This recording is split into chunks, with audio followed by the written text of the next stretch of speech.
Sir मेरी आवाज आ रही है? जी। Okay sir. या कुंदेन्दु तुषार हार धवला, या शुभ्रवस्त्रावृता, या वीणावरदण्डमण्डितकरा, या श्वेतपद्मासना, या ब्रह्माच्युत शङ्कर प्रभृतिः देवैः सदा वन्दिता, सा मा पातु सरस्वती भगवती निशेषजाड्यापः शुक्लां ब्रह्मविचारसार परमा, आद्यां जगद्व्यापिनी वीणा पुस्तकधारिणी अभयदा,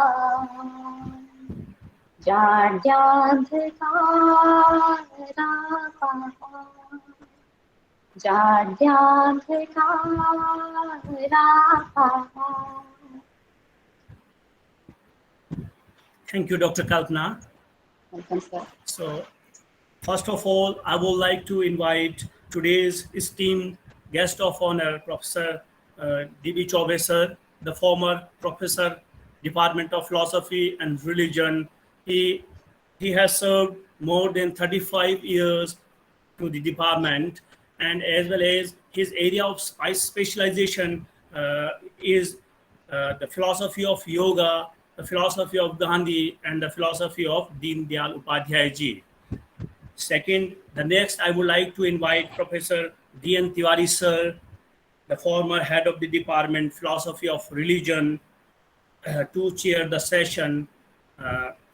His area of specialization is philosophy of language, especially Bhartrhari's philosophy of language. Last but not least, I would like to I would like to invite Professor H.S. Prasad sir, former head dean, Department of Philosophy, Delhi University.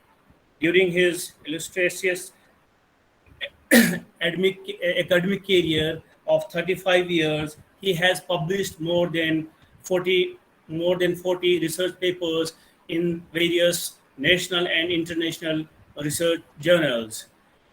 He has authored and edited more than 7 books. Not only in the department, after retirement also he is presently actively involving in the 2 major projects. The number 1, the Sailing Against the Current, Buddhism and the Methodology, and second one is called the Indian Theories of Consciousness. So this is a brief introduction of Professor H.S. Prasad, which is not a new for us because all of us know him very well. So now I would like to invite our respected head of the department, Professor Anand Mishra sir, for welcome address. Anand sir. You, Honorable Chairperson Professor D.N. Tiwari ji, guest of honor Professor Devrat Chaube sir,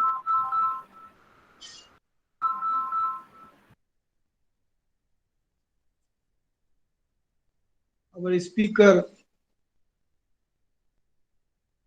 Professor H.S. Prasad sir,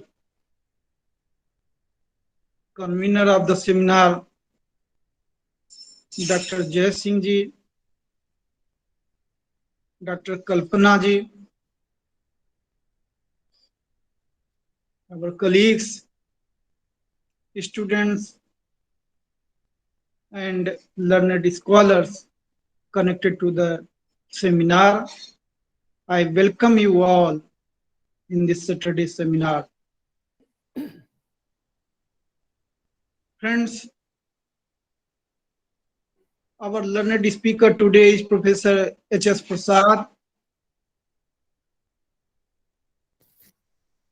Professor Prasad is famous for his monumental work on time and his scholarship in Buddhism. 2 years back, he published a book on Buddhist ethics, which has become now a classic.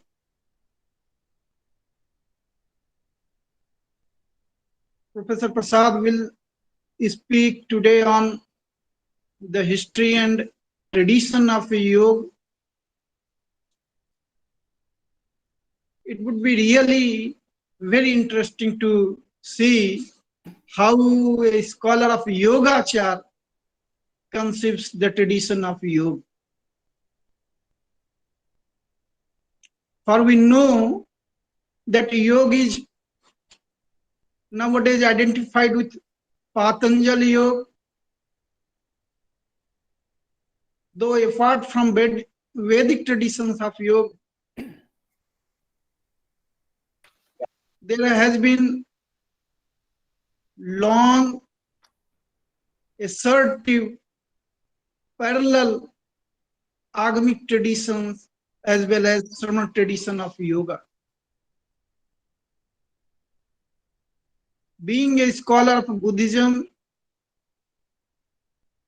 Professor Prasad would better unfold the history of yoga. I welcome on behalf of the department and all my colleagues, Professor Prasad in this seminar. I also welcome Professor D.N. Tiwari sir, Professor Devvrat Chaube sir, who have been our mentors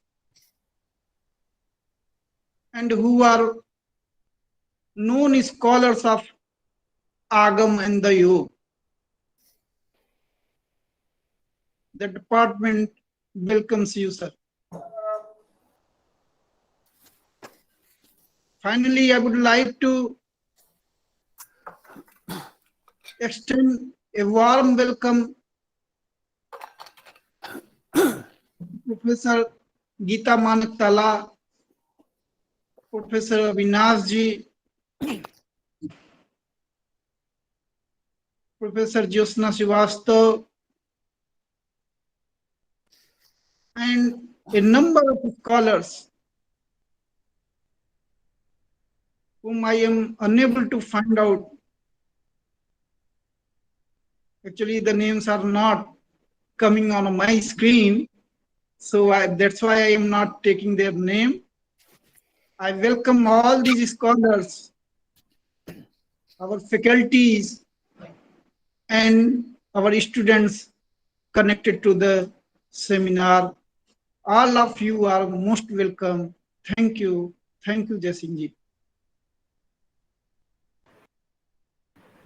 Thank you, sir.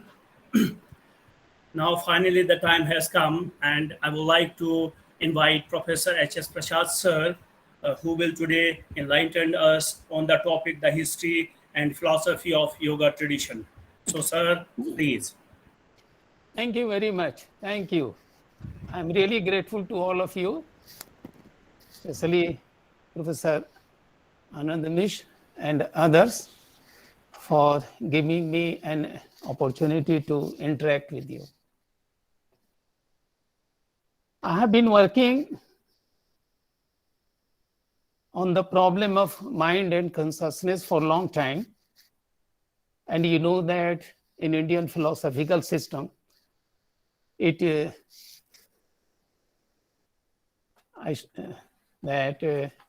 a common theme for all of us. But the problem is that how to understand. This is the very beginning. How to understand the issues arising from this basic concept. So I started long time back, of course. But every time I tried, I failed to understand. And that was my difficulty. And I think that everybody will have this difficulty. So many thinkers, so many systems of philosophy, not only in India, elsewhere also. So I started writing this article 10 months back, more than that, as a matter, almost 12 months. And very honestly, I would like to confess that there was a time after 6 months when I realized that I am committing a second mistake. My first mistake was to choose the theme of time, and so many of my well-wishers, my teachers, like Professor Harshnarayanji, Professor Tripathi, who was my supervisor in BHU, and I think everybody discouraged me. And I must admit that they were right and I was wrong. So in 45 years, I can say that I have not been able to understand, despite the fact that I have been awarded PhD on this theme at BHU, at Australian National University under Professor J.W. Dizon, where I got, you can say, an award, a fellowship. Now, what happened? There were two problems with me. The one is that how to start, as I told you.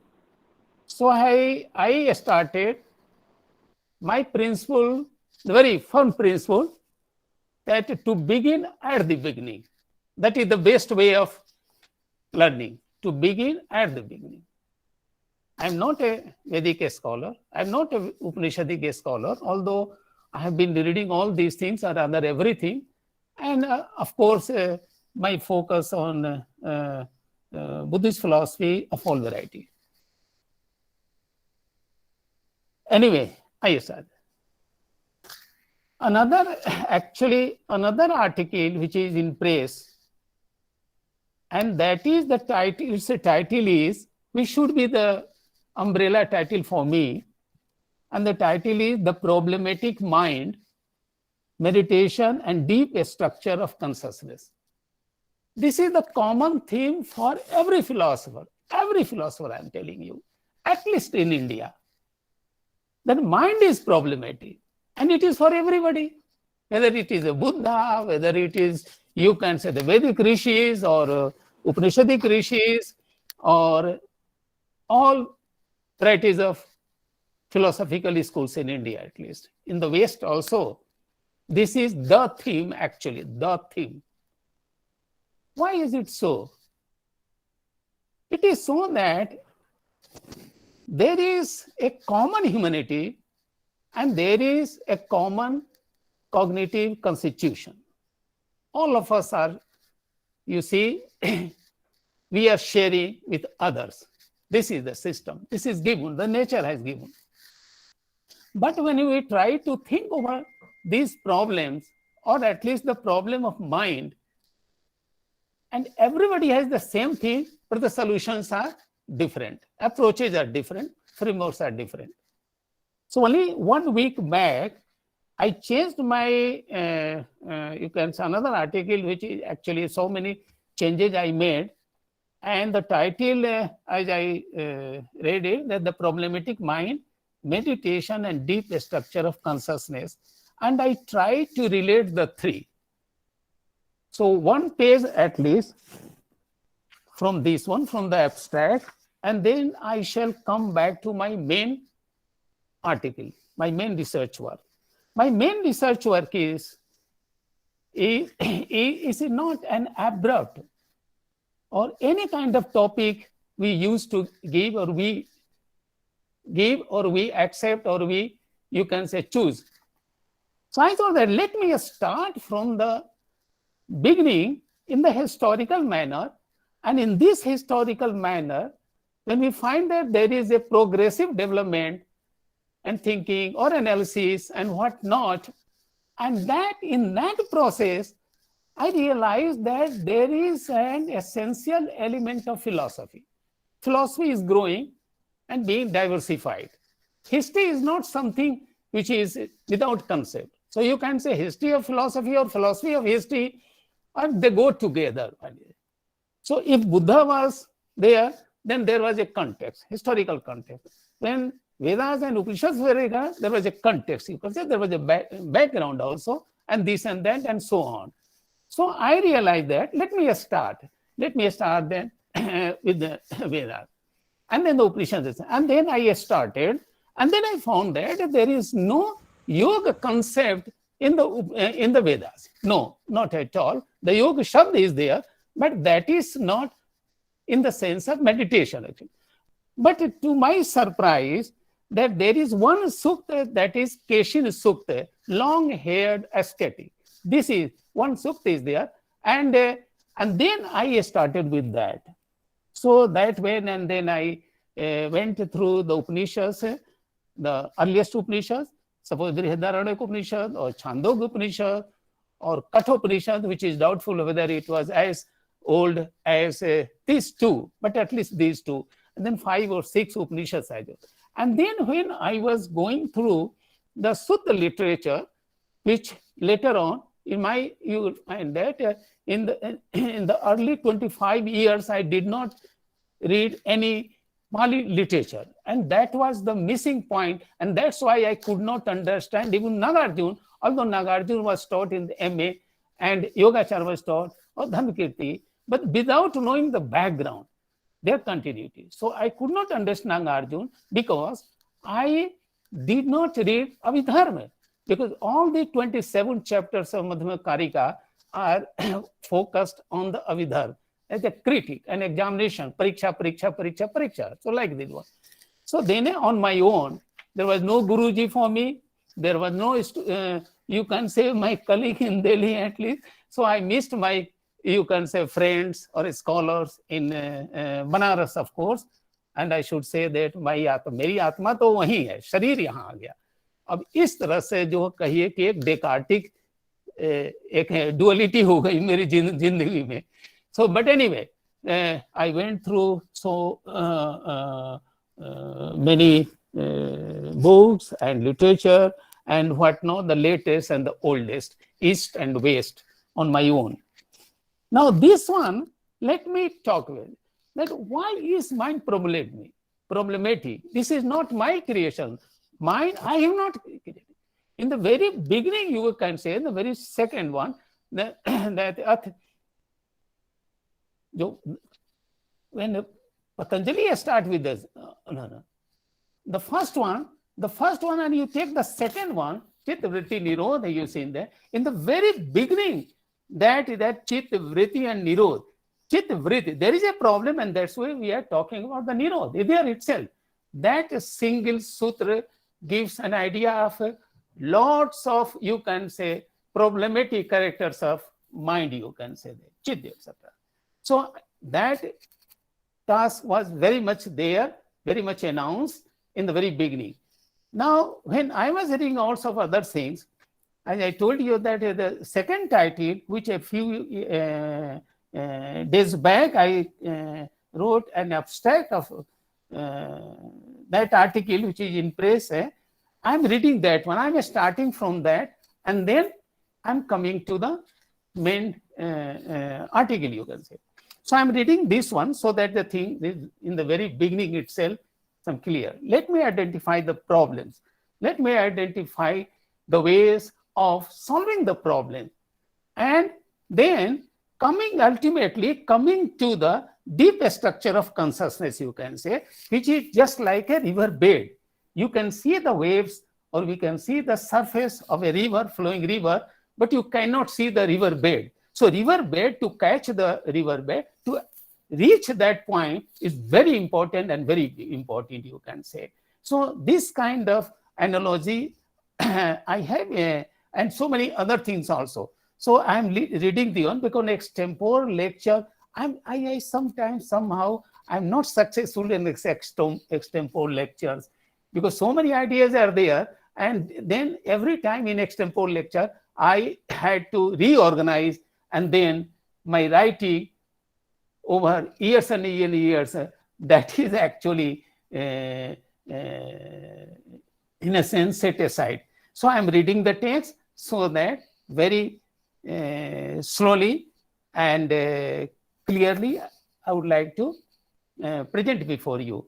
So please have patience with me, and I'm very happy that all of you are there, and you will appreciate, at least, if not about my scholarship, but at least that I am a tough struggler. I'm a very tough fighter in my life, very, very tough fighter. Whether I have any kind of scholarship or the brilliant mind, I'm not claiming, but I have struggled. And then you see that my mistakes or my achievement, and then allow me to have your opinion for further development. So that is my request, and I'm starting with this one. The title of this paper, again I'm repeating, The Problematic Mind, Meditation and Deep Structure of Consciousness. Mind, mana, I'm not using manas, man, because it is in Dhamma, but it is man. Man shabd is there, if I remember. Avinash ji is there, he will correct. So whether mind, manas or man, so mind meditation, for which the word is jhan, that is absorption in English, or bhavana, mental development. So that is that. So meditation is a technique for the development of mind, you can say mind. And earlier it is mind simply without any characteristic. And consciousness, chitta chetasik, they have. That there is somehow, I feel that there is a river bed like a foundation, and that is chitta, and then the chetasik, the phenomena manifested from the mind, because the mind is creative. Mind is creative. And mind has lots of other characters, because of which it creates problems not only for itself, but also for others. And that's why there are so many ways of solving this problem, and no one, as a, you can say, finally or ultimately has succeeded. I'm including not only Buddha, but also Patanjali, also Shankar, and all the Upanishads, all the Vedas, and any other system. Because you can say that every time there is an alternative, alternative theory and alternative approaches. But who is responsible for all this? Then I come to the conclusion that mind itself is the problem for this kind of variety and conflicting structure it is producing. This is it. And that's why mind, knowing the mind, and mind is within me, and I don't know mind, what is mind. See, so all these problems, confusing problems, you can say, so much bombarding on me, and that's why I cannot say that I have succeeded in a satisfactory manner. I'm not claiming. So mind, meditation, and consciousness, chitta chaitasik in the Buddhist term, because the article is on the Buddhism, are the three most foundational terms and concepts which are not only highly complex, but also puzzling, mysterious, and unfathomable, not only for the sensory and intellectual faculties, but also for the internal faculty to grasp their natures and functions, because they belong to the inner world, utterly contrary to the external physical world. So there are two worlds. For starting two worlds, we must start with this difference between the two. Among these, the mind is problematic because of its imperfect psycho-physical cognitive constitution, within its mind-body integrated system. Its a problematic nature may be dull, ignorant, and erroneous in cognition, emotions, and cognition, which range from minor to extreme. So you see that it's an impact, its activity, the impact of its activities, that minutest you can say, the minor, and the grossest, or you can say extreme cases, you can say. So it has its a range. It's a range. I realize that, for example, what is happening in Taliban, that is the range, extreme range. What is the range of mind, you can say? It is range of mind in the Buddha, you can say, or rishis, or munis, or bodhisattva, etc., you can say. So very different kind of formations, activities of mind, you can say, and in between you will find that it depends on the proportion of good or bad character of the mind, etc. Conversely, it can also be sensitive and compassionate in the same range and different degrees. Number one, mind is actually problematic for multiple reasons. In the Buddhist process philosophy, it is functional, self-unifier, self-manifesting. It creates the phenomena out of itself and also reifies them. Usko ontologize karta hai. You see that. Conceives ideas and objectifies them. If I have some kind of idea, suppose my idea is there to write an article, then I execute in the objective manner.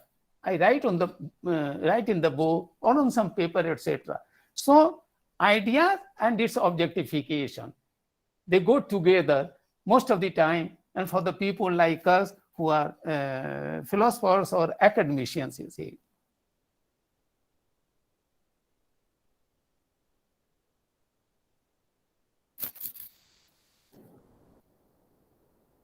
Ideas and objectifies them in the external world, imbued with intentionality, forgetful of its own original status, under ignorance, possesses capacity to create ideal and imaginary world in both waking and dream states, deposits within itself dispositions, sanskaras, arising from different forms of experiences, and so on the other hand. Number two, on the one hand, and then on the other hand, it is self-aware, self-reflexive, self-reflective, self-knowing, self-correcting, self-planning, spiritually self-developing, self-purifying, and so on. It plans meditational techniques. The planning is also by the mind, how to correct its own problems, you can say. It plans meditational techniques for cleansing its own defilements, that klesh, anusay, rag, dos, moh, akushal chit, and developing positive qualities by means of various practices. Parisme, Panchashil, Samadhi, Paiya, Brahma Vihar, Athangik Mag, Paramita, single-mindedness, Ekagata, mindfulness, Satipatthana, tranquility, samadhi, intuitive insight into the nature of reality, vipassana, and 9 progressive stages of absorption. 4 Rup Jhan, 4 Arup Jhan, and 1 Jhan absorption. So the Rup Jhan is actually for the mundane life, Arup Jhan is the ideal life, and then Jhan absorption is a very different kind of samadhi state, which is very problematic, and I shall be discussed later on. As fulfilling the preconditions of developing towards the state of being the Bodhisattva, Tathagat, perfect Buddha, and obtaining the state of supreme peace. In my opinion, metaphorically, mind can be compared with a live kitchen wherein there are different items like grocery, ingredients, spices, vegetables, oil, utensils, gas, water, light, exhaust fan, and the cook for preparing various kinds of food, which may be hygienic or unhygienic, all within the kitchen. But in the case of a creative mind, it is everything, not in physical but mental forms. Thus, it is itself a kitchen within which it creates ideas as mental food grains and utensils and other factors, and itself works as a skilled cook who designs conceptual framework, theories, own rationality, perspective, method, and itself enjoys or deny the taste of its own menu, which is within itself, out of itself, by itself, and for itself. Alternatively, in this case, everything is the product of mentation and content-wise mental as opposed to the physical. Since Buddhism denies the permanently static soul as an agent of all kinds of empirical formations like mind, soul, mind, the soul is itself replaced by the fluxional series. So all these things are there, so far the Buddhism is concerned in this article. And now, even if I am not taking the Buddhist position here, any other position, then the problem of mind is very, very common, you can say. That's very common there. There's the mindset. Mind is very much there in us, in all of us, and you see the endless issues or endless characters of the mind, you can say. So that's why the very first term or the first concept that mind is problematic, perhaps, and I think, and I'm sure you will also accept that this is very problematic, endlessly problematic. And mind is not only in the mental form also, but also its objectification. So external world is also affected.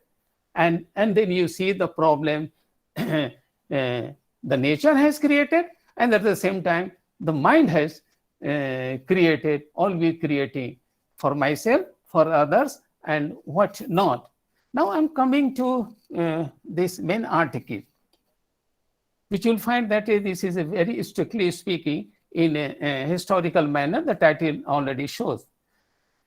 In this article, which is a part of an ongoing project, my aim is to demonstrate the origin and development of the various prominent meditation traditions of India in a historical as well as a philosophical manner, beginning with the Rig Veda and going up to Patanjali Yoga Sutra, which is considered to be the most systematic text on the theory and practice of the discipline of meditation. In order to systematize and limit my study, I have subdivided my work into 3 broad categories, but discuss in 8 different sections. The 3 categories are, I have divided the areas, you can say, for my convenience. Number 1, the mainstream ancient yoga traditions, which includes the Rig Veda, especially, which is my age, and I have used, and that's why only one Veda I have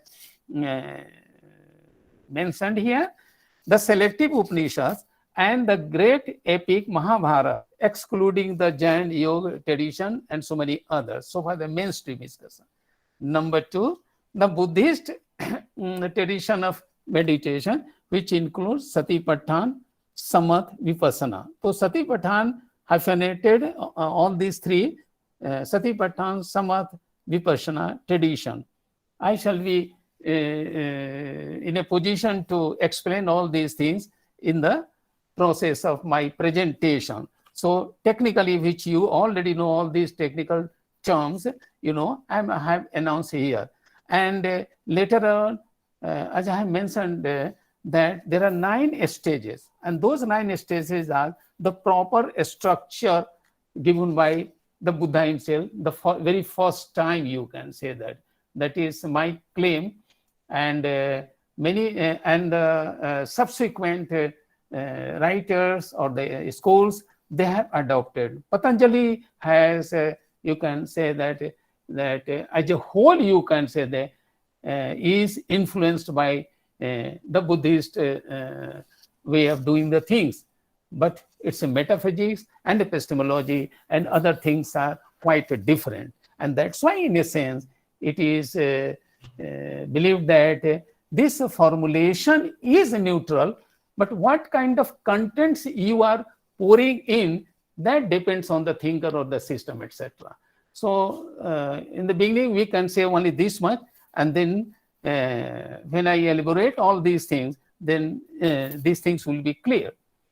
Number 3, the mainstream classical yoga tradition, Patanjali's creative synthesis of the above two traditions, apart from Sankhya epistemology and metaphysics, as well as its cosmology. Very important. Sankhya yoga tradition, the early one, not Ishwar Krishna or Patanjali. So the earlier one, because it started, and then the authors were in the post-Christian, or you can say Christian era, you can say, and that is much earlier, you can say. Further, I am hopeful that my own long-standing difficulty with understanding various forms of the path of yoga will be solved to a great extent by this study and presentation, and that at the same time my analysis will be of help to readers.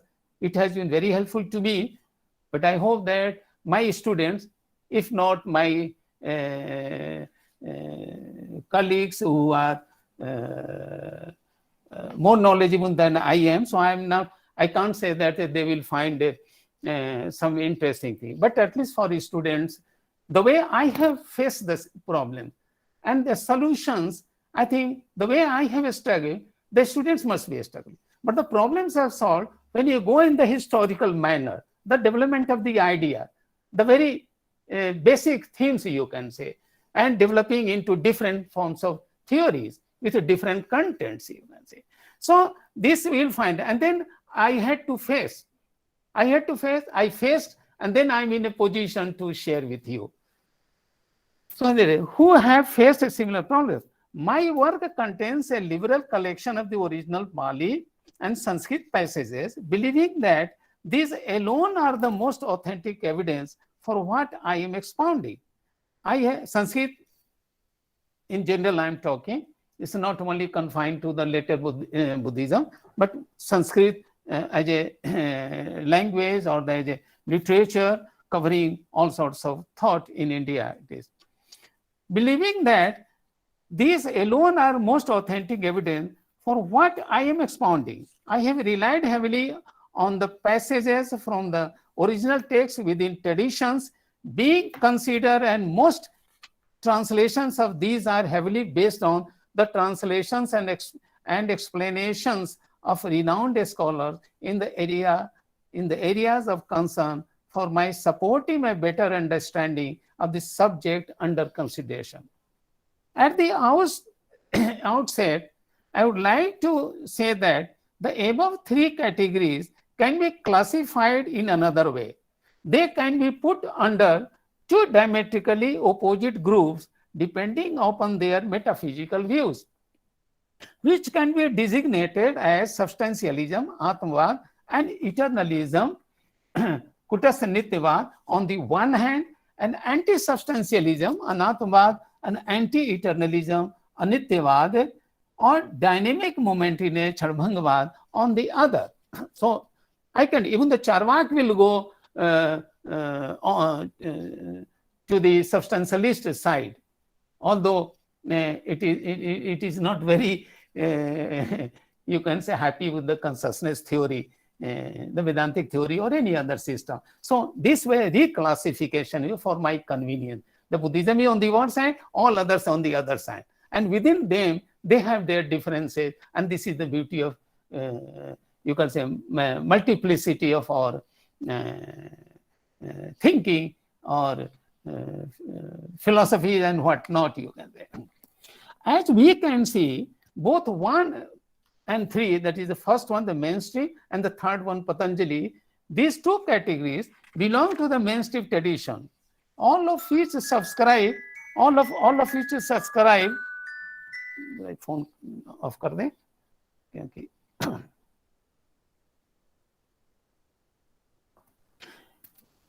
all of which subscribe to the substantialism in their own way. Contrary to these traditions, category 2, that is Buddhism, exclusively covers entire Buddhism, which is non-substantialist, anatomavadi, non-soul theories, which means the Buddhists believe in the fluxional and processional nature of reality. That is very important to know for the student. That is, this is the process philosophy, and the others are substance philosophy. Aesthetic, you can say, aesthetic philosophy, aesthetic ideas of reality, aesthetic nature of reality, fluxional nature of the reality. So this, and then within the fluxional nature of reality, we have to propound or view, you can say that. And then the most problematic part is that how to maintain the continuity, etc. So they have managed everything.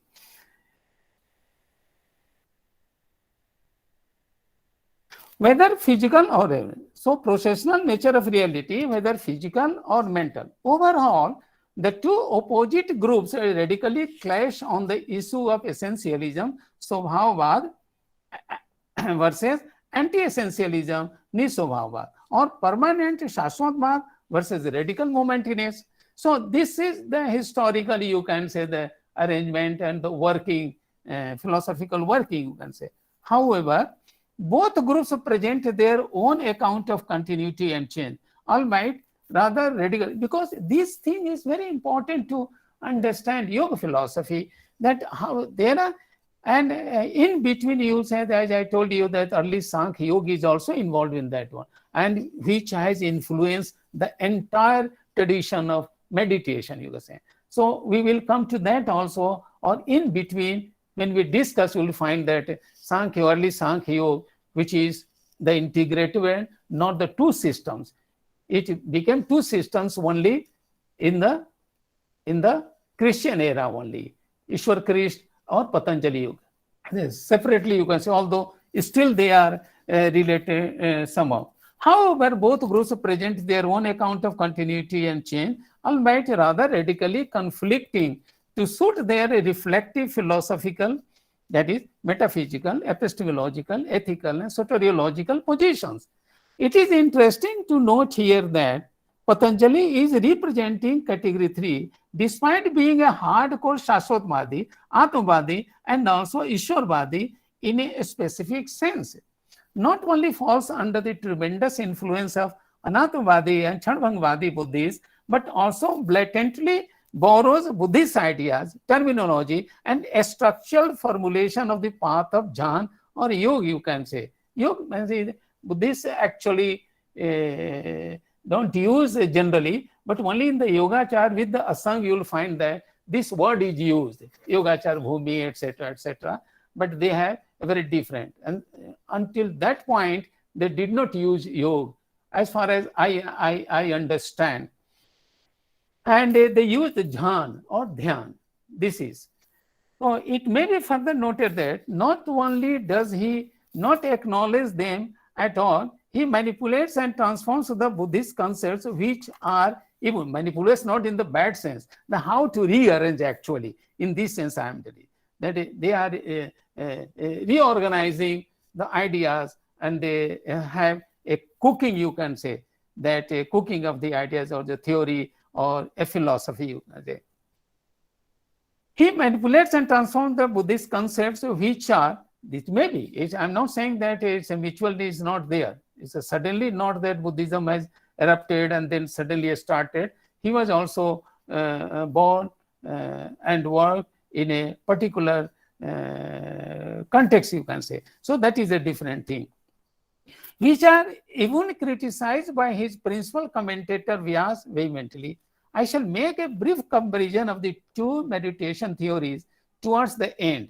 Let us now discuss some of the introductory points preceding the section-wise discussion. Number one, further it is important to remember that in most meditation systems, the focus is on the problematic nature of mind, human mind, that is chitta or consciousness, vigyan. One thing is very important, I have remembered, that the chitta, how to spell the chitta. Chit, halant, you can say, ta halant. And here it is that chitta, जिसको कहते हैं कि double ta. So that is chit. So there is a difference. And then you will find that consciousness, chaitanya, and chiti, and what not, all these terms are used, but in a specific context with a specific purpose, you can say, which suit differently in different systems, you can say, which is often regarded as the principle of life embodied in human existence. The human person is thus considered as interactive system of the principle of life and the principle of materiality. For example, in the Patanjali meditation tradition, this system is represented by the Purush, that is the soul consciousness, and Prakriti, materiality, respectively. Number 2, in the very first aphorism, Atha Yoga Anushasanam, Patanjali claims that he has incorporated in his Yoga Sutra different yoga-related ideas. Incorporated in his Yoga Sutra different yoga-related ideas, disciplines, and structure formulated by his predecessors. But the reality is that this text is not only highly systematic, but also methodologically and doctrinally an innovative way of synthesizing the earlier yoga disciplines. Number 3, in the contemporary world, his formula of yoga practices is accepted and practiced across the world irrespective of various culture and society, but not necessarily his theism. So you see the difference. The formulations are acceptable to all of, you can say, all cultures, all the academicians or meditation is, but the theism is a separate kind of thing, a very different theism. Yeah. So the contents and the formulation, जैसे kitchen में कहते हैं ये utensils हैं और उस utensils में हम क्या डालते हैं, जैसे नॉन वेज भी हो सकता है, अनवेज भी हो सकता है क्या किस तरह का फूड हो सकता है, ये वैरायटी है. तो इस चीजें हैं कि content becomes more important, but at the same time to shape the structure of the contents, to develop a theory, to develop a point of view or perspective, the utensils are very, very important. And you can compare it with the Praman theory, the 4 limbs of Praman theory.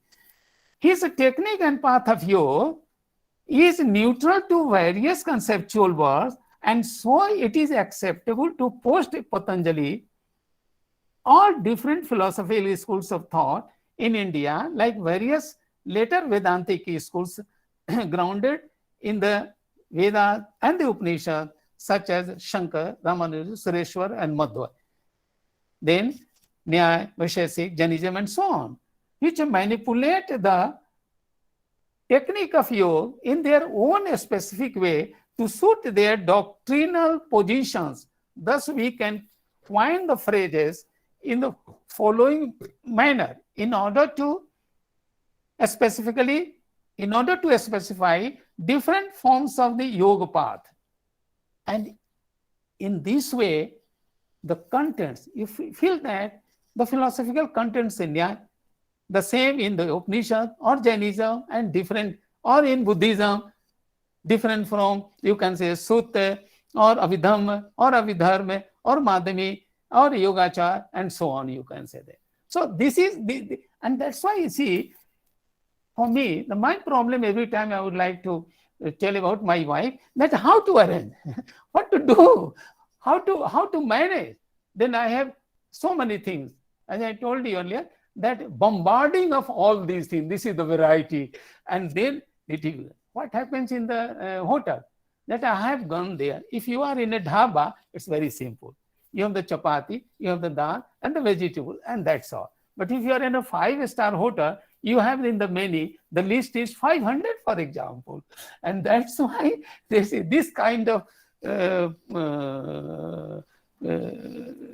rather you can say the problem, it becomes a problem.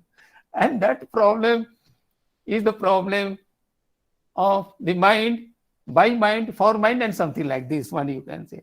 The yoga path, and that's why I say that if I'm talking about the yoga theory or yoga system, then I have to be very specific. Upanishadic yoga, and within the Upanishadic yoga also you have differences.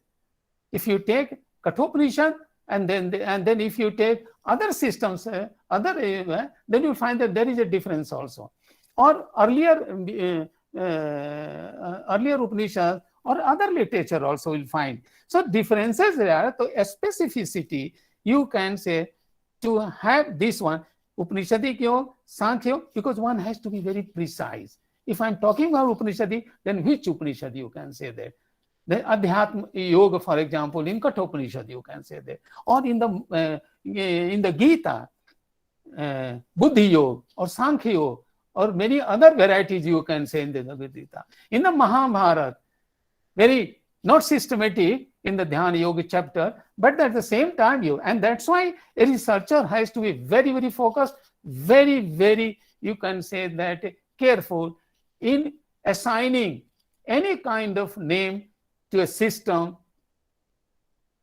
so far as yoga is concerned or any other idea is concerned. You can. So Ramanuja Yoga, Sureshwar Yoga, Nyaya, etc., etc., etc., Bhagavad Gita Yoga, Jain Yoga, etc.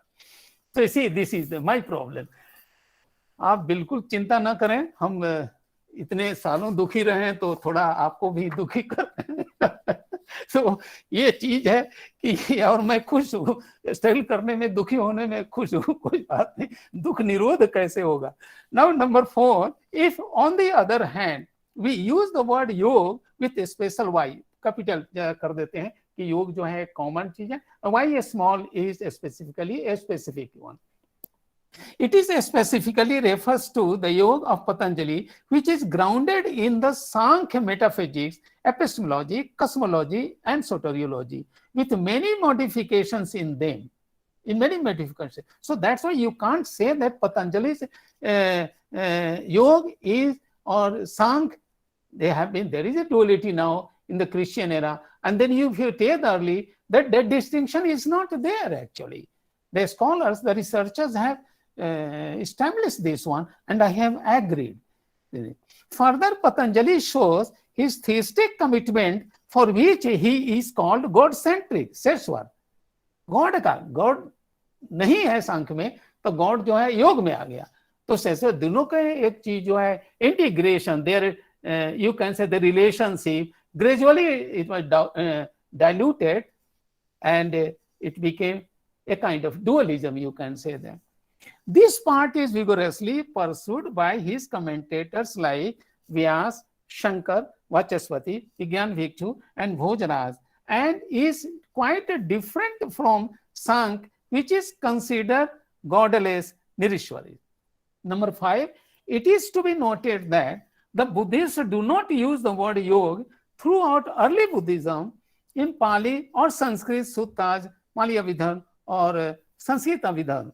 Instead, they use Pali Jhan or Sanskrit Dhyan and elaborate it with such words as Sati Pathan, Samadh, Vipassana, etc., which mark a totally different path of meditation.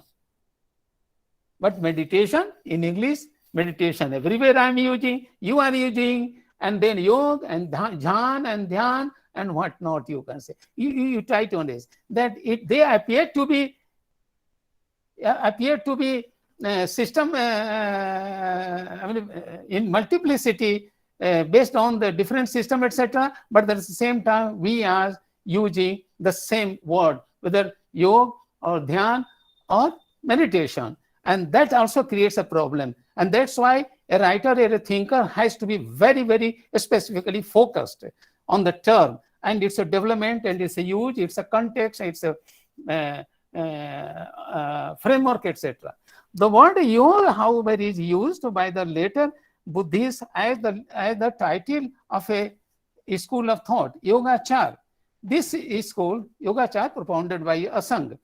This school was propounded by pre-Patanjali, Asanga, and later Vasubandhu.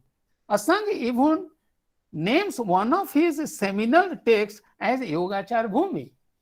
And there is a purpose in that one. Ultimately, he used yoga, but there is a specific sense in that one. Very radical, but at the same time, you'll find that they have reshaped their ideas.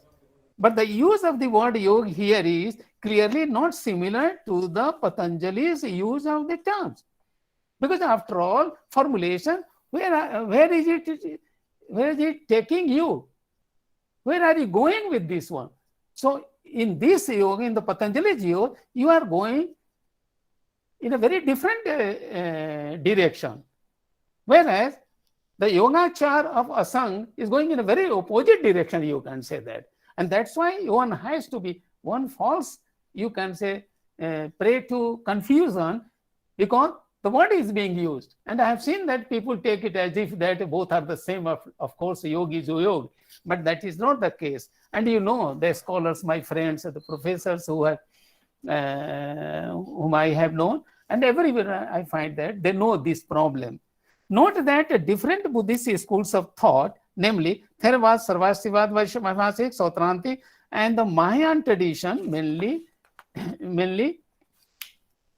Madhyamik and Yogachar, despite their doctrinal and methodological differences, are rooted in the Sutta literature, which contains the Buddha's original discourse. But there is a continuity in them, and you will come to know it a little later, where I have the structure. First, I'm trying to map the problem, and then I find that with all these difficulties, we should not be discouraged, and we can go ahead. So one by one. So the sixth point in this section, sixth point is the last one, that the meditation or dhyana tradition of India have spread over many millennia, say 5,000 years. Exactly, I don't know. Beginning with the ancient literature of the Vedas, which are very complex. Very complex. It is my conviction that to understand these traditions in terms of content, understanding, and interpretation, we must begin at the beginning. This is my एक mantra है कि to begin at the beginning, and that helps actually. It takes time, it troubles, but you will sail through those troubles, and if you are really deeply interested. So that has helped me to begin at the beginning. So it is my एक ऐसा शब्द, एक phrase है which I like to repeat again and again. In the present case, this is the Rig Veda, the most ancient text of the world, which is known for its inclusivity of different views. Here my question is, does this text have any dhyan or yoga related ideas? In this case, I have come upon the interesting hymn, that is Sukta.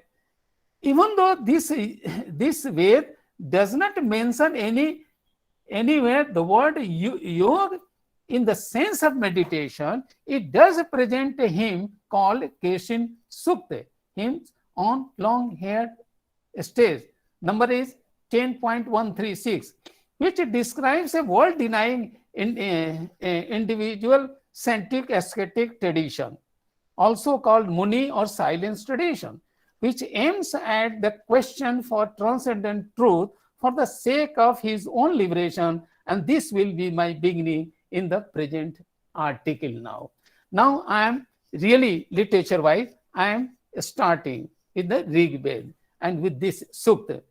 That is section 1. So far I have discussed so many things under introduction, you can say that. The hymn on the ascetic tradition in the Rig Veda. The earliest physical and historical evidences of the practice, sadhana, of yoga can be traced to the lost Indus Valley civilization approximately 3,000 years BC. These evidences are based on the archaeological excavations linked to this civilization that discover the seals जो मुहर जिसको कहते हैं, जिसको लोहे का हो चाहे पीतल का हो, the seals with yogic postures carved into them. The Keshin Sukta of the Rig Veda 10.136, however, is the earliest literary source that shows the practice of the path of yoga or dhyan or samadhi, although in the form of an undeveloped seed. I am using seed that is in its infancy, अभी जो है बाल्यावस्था में है मेरे लिए, कि बाल्यावस्था में है तो उसको करेंगे infancy, lacking any systematic process. This sukta narrates the features of a long-haired ascetic sage, that is Keshin, who is also described as a muni or sage who is engaged in the deep spiritual thinking or absorption. He is further projected as a wandering ascetic who meditates in solitude and maintains total silence. Worth quoting here is Shankara's comment in his Bhashya on the Brihadaranyaka Upanishad 4.4.22, and this is Atmanam Viditva Yatha Prakashitam Munir Bhavati.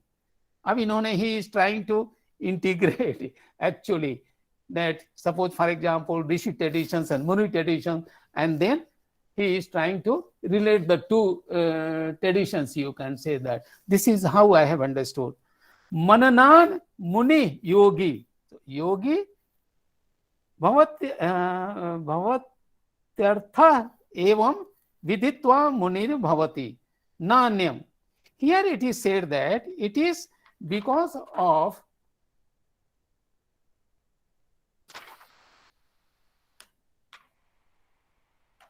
reflective thinking that a muni becomes a yogi, clearly showing the reconciliation between the two traditions, and thus the Keshin too is a reflective muni, and so undeniably a yogi. Because going through its translation and then throwing light on some silent features of yoga practice described in it, it may be useful to remember that in the Indian literary and cultural tradition, in order to distinguish a human person from animals or other creatures, he is designated as Mano, Manush and Muni. मन से हमारा मतलब है, this is the मन जो root जो है. These terms are derived from the same root, man, meaning to think, which shows that human persons are thinking beings. Thinking as a mental act, as such, designates reflective thinking, discursive thinking, critical thinking, or even meditative silence, and so on. Vernon has brilliantly not only discussed and interpreted with cross-references the complex content of the Keshin Sutta, but also translated the text appropriately. Further, it is noteworthy that the description of the sage in the Keshin Sutta is characteristically executed by means of mythology, metaphors, and imageries, which make the understanding and interpretation of the hymn quite intricate, mystical, and unfathomable, but ultimately accessible. I quote here the sukta, etc., which is not possible, and there is a translation. I am also skipping because it has a very interesting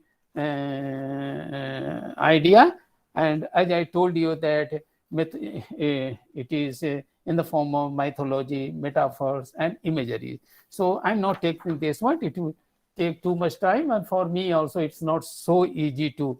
Now, Keshin Sutta describes the prevalent Muni practices. It is about a tradition.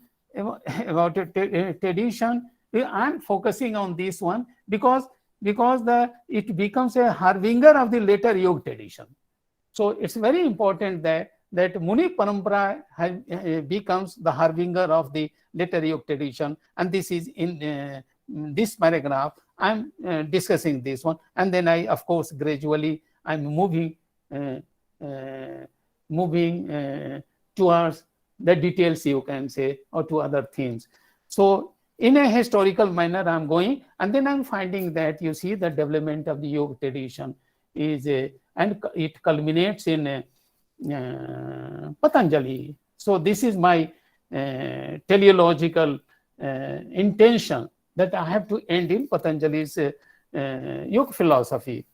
The Keshin Sutta describes the prevalent Muni practices. It is about a tradition being practiced, sadhana, from time immemorial. It represents a silent ascetic tradition which aims at a selfish purpose and so cannot be the part of the Rigvedic Rishi's tradition. Impression तो ये है कि ऋषि जो है वो society में भी रहते हैं and he is very much in touch with the society in the public although living in an isolated area, that's it. But the muni is all alone and then he keeps moving, a kind of parivrajak, you can say that. The difference between the two traditions is obvious. Whereas the Muni renounces the social world and keeps wandering, and so he is homeless. The Brahmanic Rishi, as I have understood, I'm not saying that this is my final or this is the really situation. The Brahmanic Rishi, the seer, the drashta of the mantras, is very much the world affirming sage who is not only engaged in the quest of cosmic truth but also engaged in practicing the sacrificial rites yaga. It is obvious that the description of the long-haired Muni's imageries as projected in the Keshin Sukta are extremely unusual and mysterious. Both the Brahmanic rishis and ascetic Muni are deeply spiritual and contemplative and are said to intuit the ultimate cosmic truth, but they have their own ways and aim at different goals. Whereas the former cares for the entire world, the latter aims at his own liberation. Now, one thing. It was much before the Buddha. And you can say that in the Muni Parampara, which is mentioned in the Rig Veda, it shows that it is very self-centric. But the same Muni in the Buddhist tradition or Buddha, he is not self-centric, rather you can say that inverse-centric, you can say that this is. So the Muni and if Shankar is identifying to equate the two, but here you will find that Muni has also, it does not apply to only the individual person, but also you can say entire society and even the universe is it. However, with the passage of time, the ascetic practice was considered to be the harbinger of the later yoga tradition and got reconciled with the Rishi tradition. With respect to developing his spiritual power, the power of a penetrative intuition, for which he is called seer, mantradrashta, a Rishi like Muni, also started to prefer a place of solitude for austerity.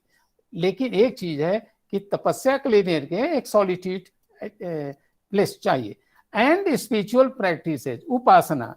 But unlike the Muni, he did not maintain lifelong silence and always wandering. Rather, he also engaged himself in teaching his disciples, etc., etc. Now, about Buddhism also, I'm skipping this part, and then I'm coming to the next section, which is straightway focused on the yoga discipline. So far, you can say that historically or conceptually and theoretically, we have the sufficient one. But in between, now I'm coming to the preconditions and assumptions of the yoga discipline. I hope all of you are still in a mood to hear. So let me have a little bit water. Sir, can I request you something? Sir, please don't skip the Buddhist Yoga Char section. Please say something on that also. I shall, but at the same time, you know that I have already informed all of you, to you and Anandji, that I'm going towards that end also. But let me see whether I can sufficiently. I have other writings also, and I can use that one. And I think it requires a separate lecture, but something I shall discuss. So please remind me towards the end.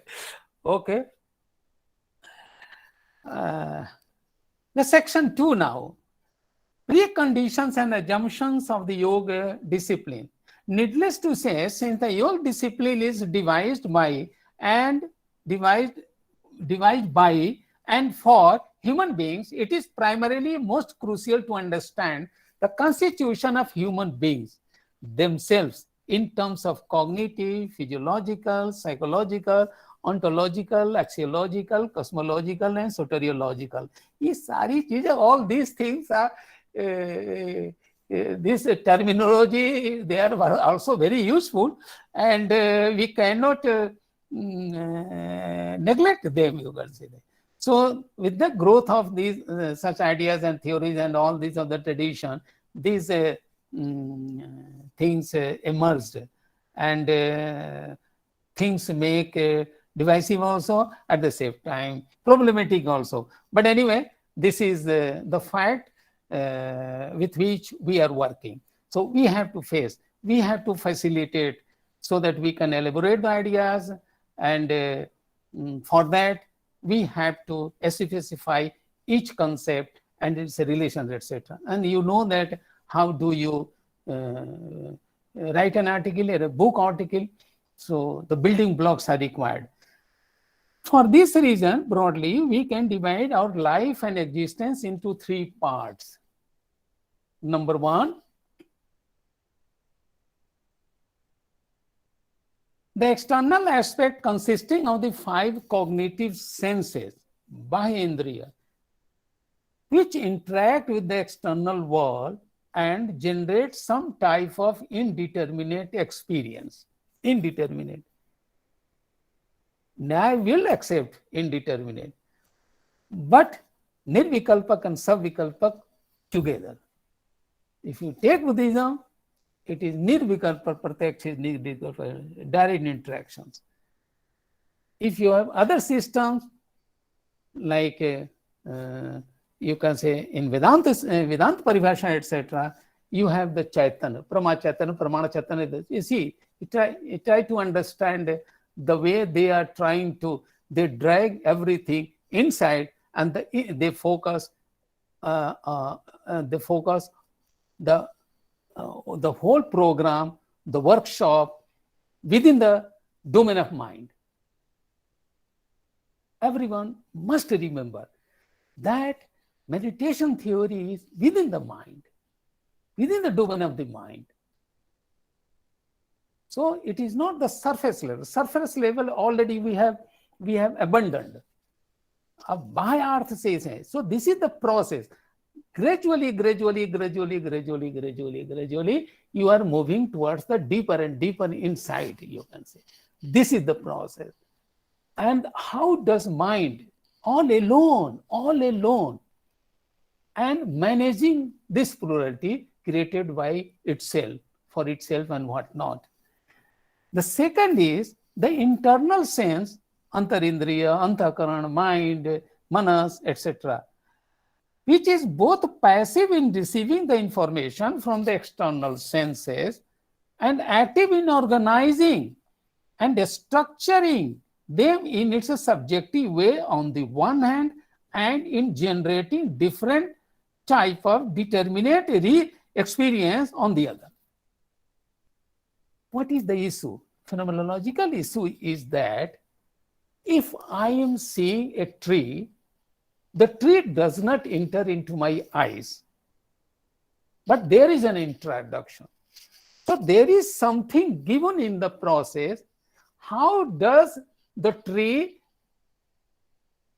present itself to the knower, to the senses, and how does the you can say cognizer receives that? It's just like a kitchen. Kitchen is that so many ingredients, you can so many, everything is coming from the field in different ways, processed in the workshop, external workshop, and then inside the kitchen, the cooking, and then each ingredient loses its identity. ये ध्यान देने की जरूरत है, ये हमको help करता है कि माइंड में जो आइडिया जितनी आती हैं, चाहे वो फिजिकल सेंस में हो, इमेजरीज हो, चाहे किसी तरह से हो, these are the ingredient and everything is related to the mind and diversified, you can say. ये चीज जो है I have to understand, and only then चित्त वृत्ति निरोध process will start. Only then it was for me. I'm not claiming that you are not understanding all these things very easily, but it was not easy for me. It's my structuring, my way of understanding. तो मैं अपने को खोल कर रख रहा हूं कि देख लीजिए हमारी प्रॉब्लम कितनी रही है. And this is, and the way we are moving, we are solving the problems. We are recognizing the problem. Aitareya उपनिषद में यही है ना कि को अहम. This is a simple question, but so far finally it has not been solved. Who am I? What am I? तो ये चीजें क्वेश्चंस हैं, सारी चीजें. These are the questions. Something it appears to be very, very simple in the beginning, but towards the passage of time you will find that it becomes more and more complicated.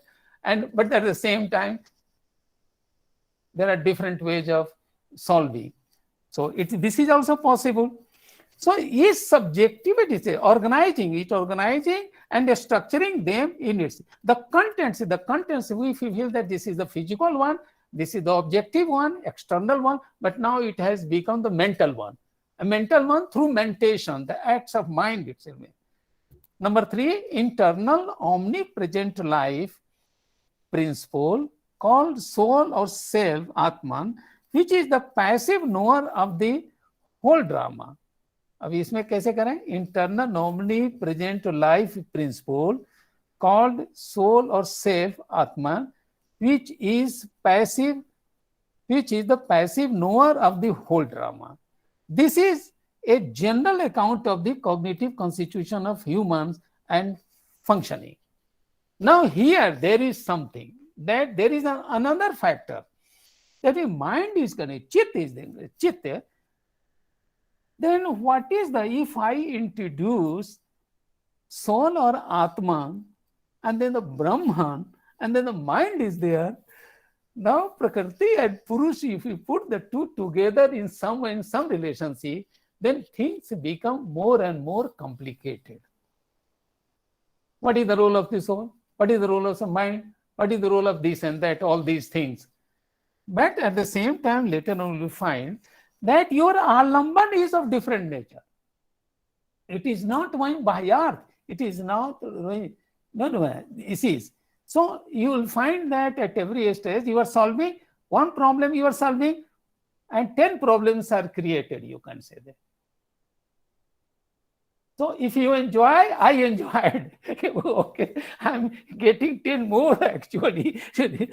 So this from the spiritual and your point of view, irrespective of various philosophical positions, the two types of faculty, external sense, visual, gustatory, olfactory, hearing, and tactual, and mental faculty, manas, antakaran, have not only been found defective in constitution, imperfect in capacity, error prone, because of which they cannot grasp the reality as it is, gayavaran, but also superimpose false structures, vikshepavaran, on the reality as it is. अब देखिए अपना ही. The same mind is problem creating, problem solving and creating. And this is endless. This is endless. And that's why yoga stages are not simple. Upasana is not simple. Tapasya is not simple. And jap is not simple. So this is not simple. You will find that you see that kitna sudharenge, to what extent you will go to correct mind.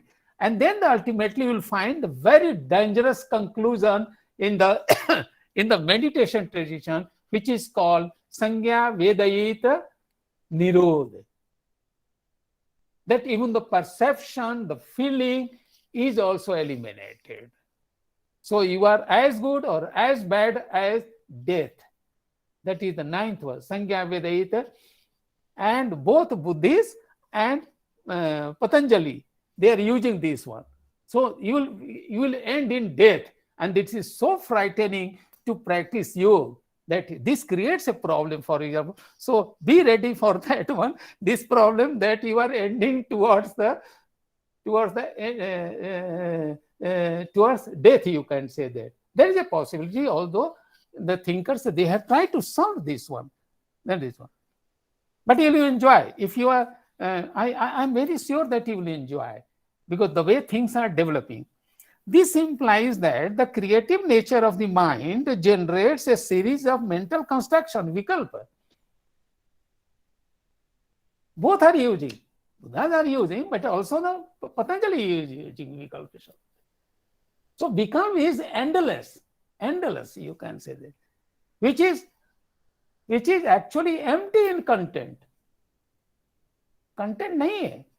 This is the content. So emptiness, they are proceeding towards emptiness, that let it be cleansed. And that which can be cleansed is only the vikalpa, not the concrete. I can't clean the tree or the mountain, etc. But there are so many things. But cleaning of this one, total, but that becomes a problem, another problem, that then you are not able to live. You cannot live in the world. Whether you have the Kushal Chitra or Akushal Chitra, it does not matter, because this mind is very much required. So at least some chit is there. Chit is there. So whether nirodha is elimination or destruction or only suppression. So we have to decide about this mechanism, so that you are benefiting.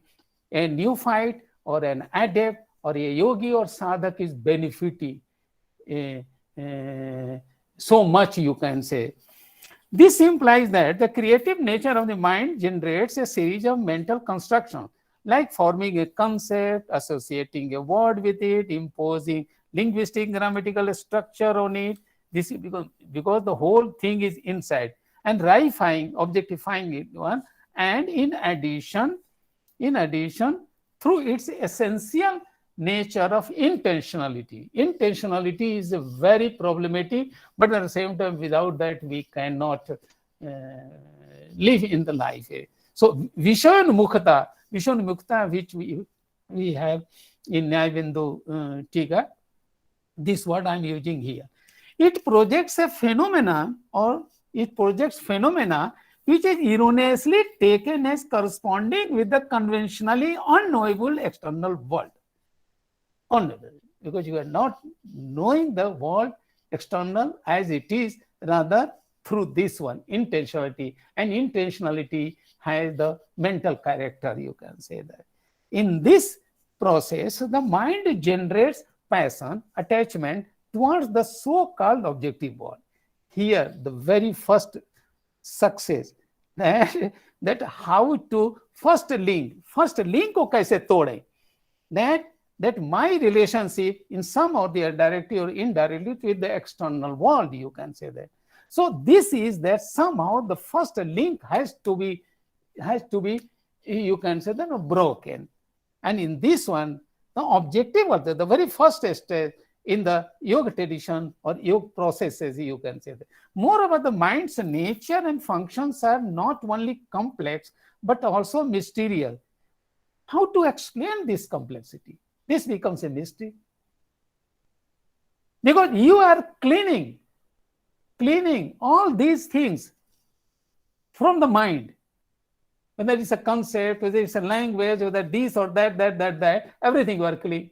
So if you are in a totally naked form, you can say, and you can do only when you have all these things, nirvikalpak, savikalpak, and what not. Savikalpak is very important, but at the same time, whether if we have the nirvikalpak part, because we are moving towards the nirvikalpak from the savikalpak, coming back to savikalpak, then this process in the descending order, in the ascending order, and then you are transformed in a very different. This is you are coming back there, but that is not designating the reality, all these things. So this gives that the meaning changes, the transformation of mind, the way looking at it.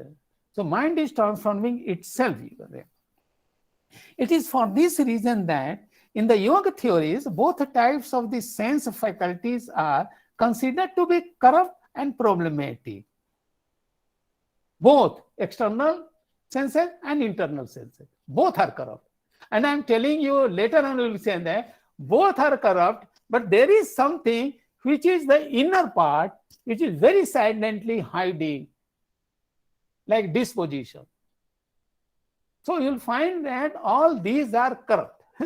All these are corrupt, dushit hai, akushal hai. And that's why you have to manage, and the management, nobody is going to help you. Nobody is going to help mind. कोई कह सकता है कि साक्षी चैतन्य है, कर रहे हैं, लेकिन अब वो तो एक एक्सप्लेनेटरी प्रीसपोजिशन एक लेवल पर होगा. अभी आत्मा को थोड़ा दूर रखे हुए हैं, because otherwise it will create another problem. Let us accept that it is there, but it is isolated from the mind, etc. So whatever is there, mind, these are the characteristics. So therefore, they have to be controlled and purified in the context of Yoga Sutra of Patanjali. Moreover, they are considered as the products of the material principle. अब एक problem देख लीजिए कि प्रकृति is the material principle, but prakriti has buddhi, ahankar and manas, or in the yoga tradition the chitti, and all these are marking the nature of consciousness. So if consciousness is not the part of the or essence of the materiality, and if it is the essence of, you can say, the Purush, then how come that it is the part of, or buddhi or ahankar or manas is the part of, which have been characterized as a conscious, you can say, element, evolute. This itself is also the problem. And so they are treated as non-conscious, achetan. But the confusion, this is the paradox, that the achetan has the seemingly conscious principle. They are considered as the product of material principle, and so they are treated as non-conscious, but as it is explained, somehow the dynamic evolutionary process, material mind, manas, a subtle evolute next to buddhi and ahankar in hierarchy, acquires the false characteristic of awareness of an internal object. Internal object. In the true sense, the ability to know the truth is the essential characteristic of the soul, only, that is Chetana, Purush, Sakshi Chaitanya, not the material mind. Note that the Yoga Sutra of Patanjali, the three cognitive evolutes, buddhi, ahankar, and manas, have been merged into a new category coined chitti. There is a purpose. I am not discussing this one. There are lots of things. This is beyond my approach right now. And in this one lengthy seminar, that's a different thing. I have enough time, and that's why I am happy to present this one. So you will find that very minutely they are trying to overcome, at least this one, Patanjali, that he is trying to overcome more and more many and paradoxes. And if paradoxes are not there, then how can you solve the problem? How can you find the problem? Problem is given birth to only in this way. Otherwise, there is no problem. But sometimes the paradox is such that they're so contrasting, just the opposite, some kind of dilemma, you can say that. Now it is clear that both kinds of sense faculties, external as well as internal, have to be suppressed or disciplined. Now, so far, you have come to the conclusion that all these things are corrupt. And चित्त वृत्ति निरोध, आत्मा तो छूना ही नहीं है, आत्मा को साइड. चित्त वृत्ति निरोध, ये वृत्ति क्या है? How can you overcome this one? And चित्त क्या है? vis-a-vis soul, for example, later on, or vis-a-vis Ishwar, for example, in that one. And within the domain of the duality of Sankhya and Yoga. So these are the issues, and I am telling you again and again that I had very difficult time, and still I am in the difficulty. But anyway, I'm sharing with you, and that's I'm bringing it to your notice that these are the problems, you can say. The initiate is supposed first, and this it is clear that both kinds of sense faculty, internal as well as external as well as internal, have to be suppressed and disciplined. Now you have the three categories. One is that is the external, you are interacting. The second is that it is entering into inside, internal. The third one is that the river bed. The river bed is such that this is very silent, although active. And that is actually the beauty of Yogachar, Vigyanvan. Because Alay Vigyan is there. And that's why. So the Pravritti Vigyan, or you can say the Manovigyan or Klishta Manas and the Alay Vigyan, the whole thing becomes the affairs of the mind. It's all the, everywhere it is a mind world, you can say that. And that's why it is that Vijyapti Matarta. They were forced. And that's why Yogachar, you will find what Rajesh says is very important.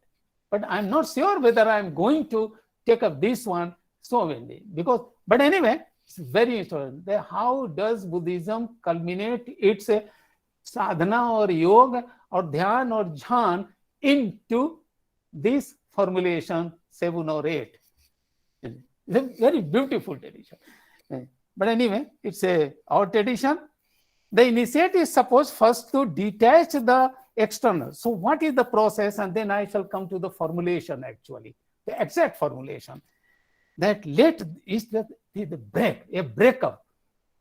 Now internal, अब घर का लड़ाई घर में होगी, सड़क पर नहीं करना है. Let us go inside, and then, and inside also we have solved the problem. Solve the problem, which is implicating all of us. Discipline and to eliminate the perverted desire and attachment towards the external world. The initiate is supposed first to detach the external sense, which by nature and position have an outward tendency. अब तो जिद है, घर में तो आ गए, लेकिन खिड़की से झांकना तो नहीं बंद किया ना जी, खिड़की से झांकना नहीं बंद किया. नहीं देखना है ड्रामा, बंदरी का नाच नहीं देखा, खिड़की बंद कर दिया, कान से तो सुनाई देगा ना, वो तो खिड़की से देखेंगे. So this is the tendency that everything is not solved. What happens in dream? What happens in dream? What happens in this and that activity, imagination, etc. Because the intentionality is there. Because the vichar is there. Reflection is there, you can say. And that's why they see a new set of problems arise. Old sets are overcome, and the new set. And that's why the problem is that even if you close the windows of all varieties of senses, etc., what about the internal world? And then you see that how difficult it is. And that's why very prolonged process and very skillful, time consuming. And then you see that what are you doing? Whether you are throwing, Nirodh means throwing everything. And it is the suicidal.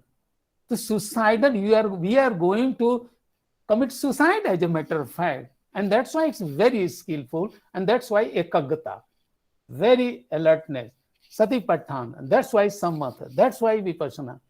That's why. And all the other systems also they have. At every stage there is a danger. And that danger is suicidal. I literally and very consciously I'm using this one, that it's a suicidal. And that's why Uddak Ram, Alar Kalam and Uddak Ram Buddha, they could not satisfy the Buddha. And that's why they abandoned him. And then there was a separation. And then he went on his own way. So this one. From their objective, Alamban Vishay. We use Alamban Vishay. This is not one always external, but also internal. This one. Actually, it is the nature of the object to attract the perceiver, and at a time, even passionately, and subsequently, it engages the mind to enjoy it. That is why, in order to avoid attachment with them, the exploration of the nature and significance of the internal world, mental and spiritual, is most important. नए नए जैसे हथियार लड़ाई के चल रहे हैं, उसी तरह से आपको ये चीजें, आपको this is inside the whole, lots of fights are going on. तो ये कुरुक्षेत्र बन जाता है. Internal world becomes the Kurukshetra. ये एग्जाम्पल जो है, कुरुक्षेत्र केवल बाहर नहीं है, महाभारत वाला अंदर है.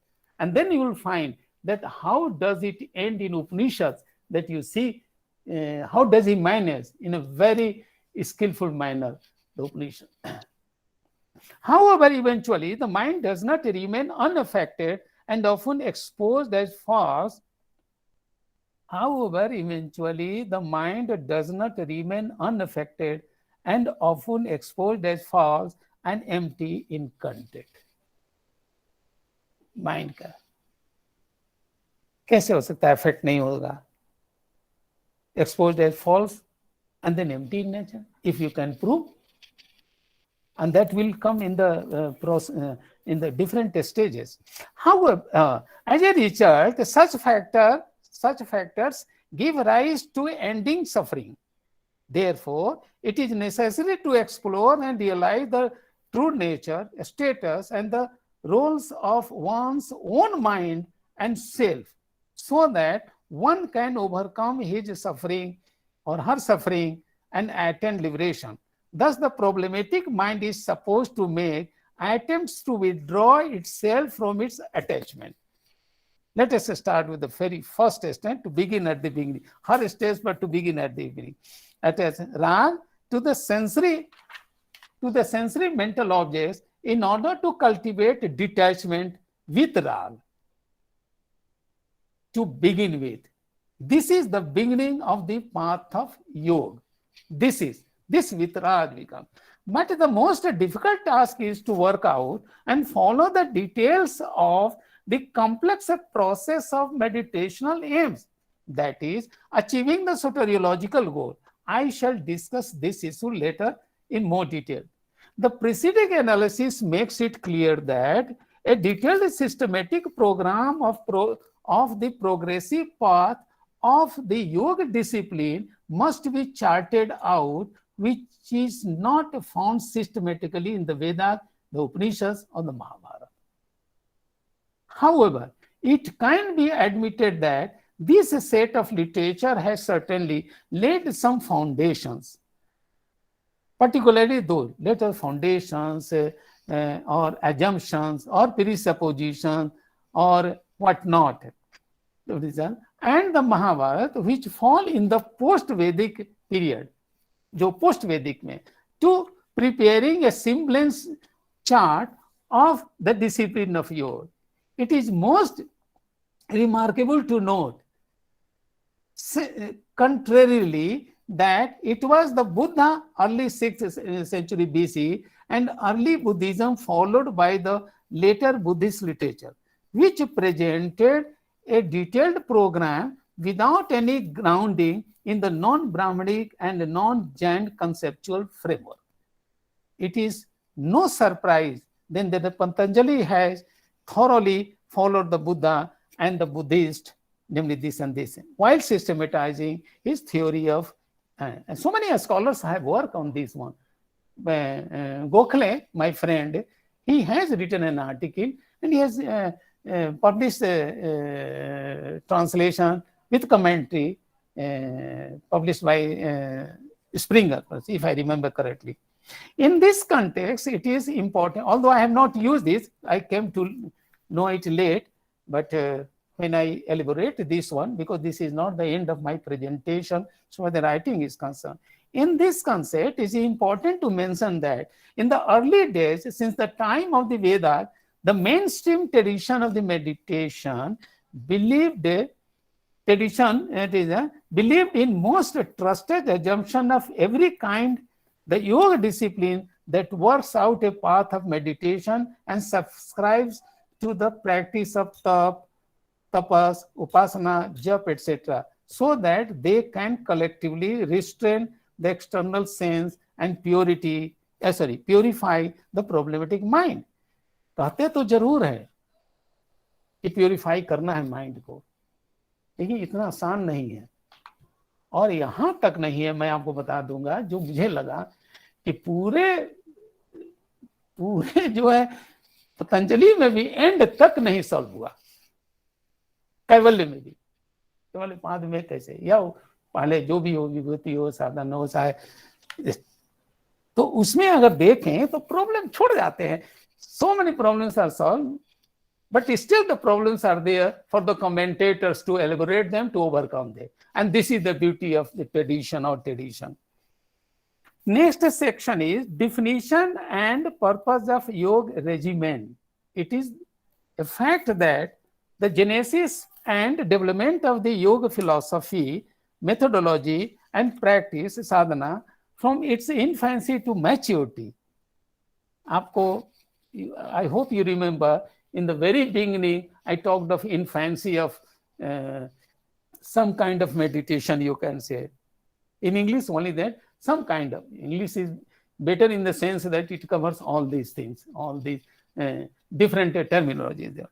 So, infancy to maturity, we have reached maturity, and that is Patanjali.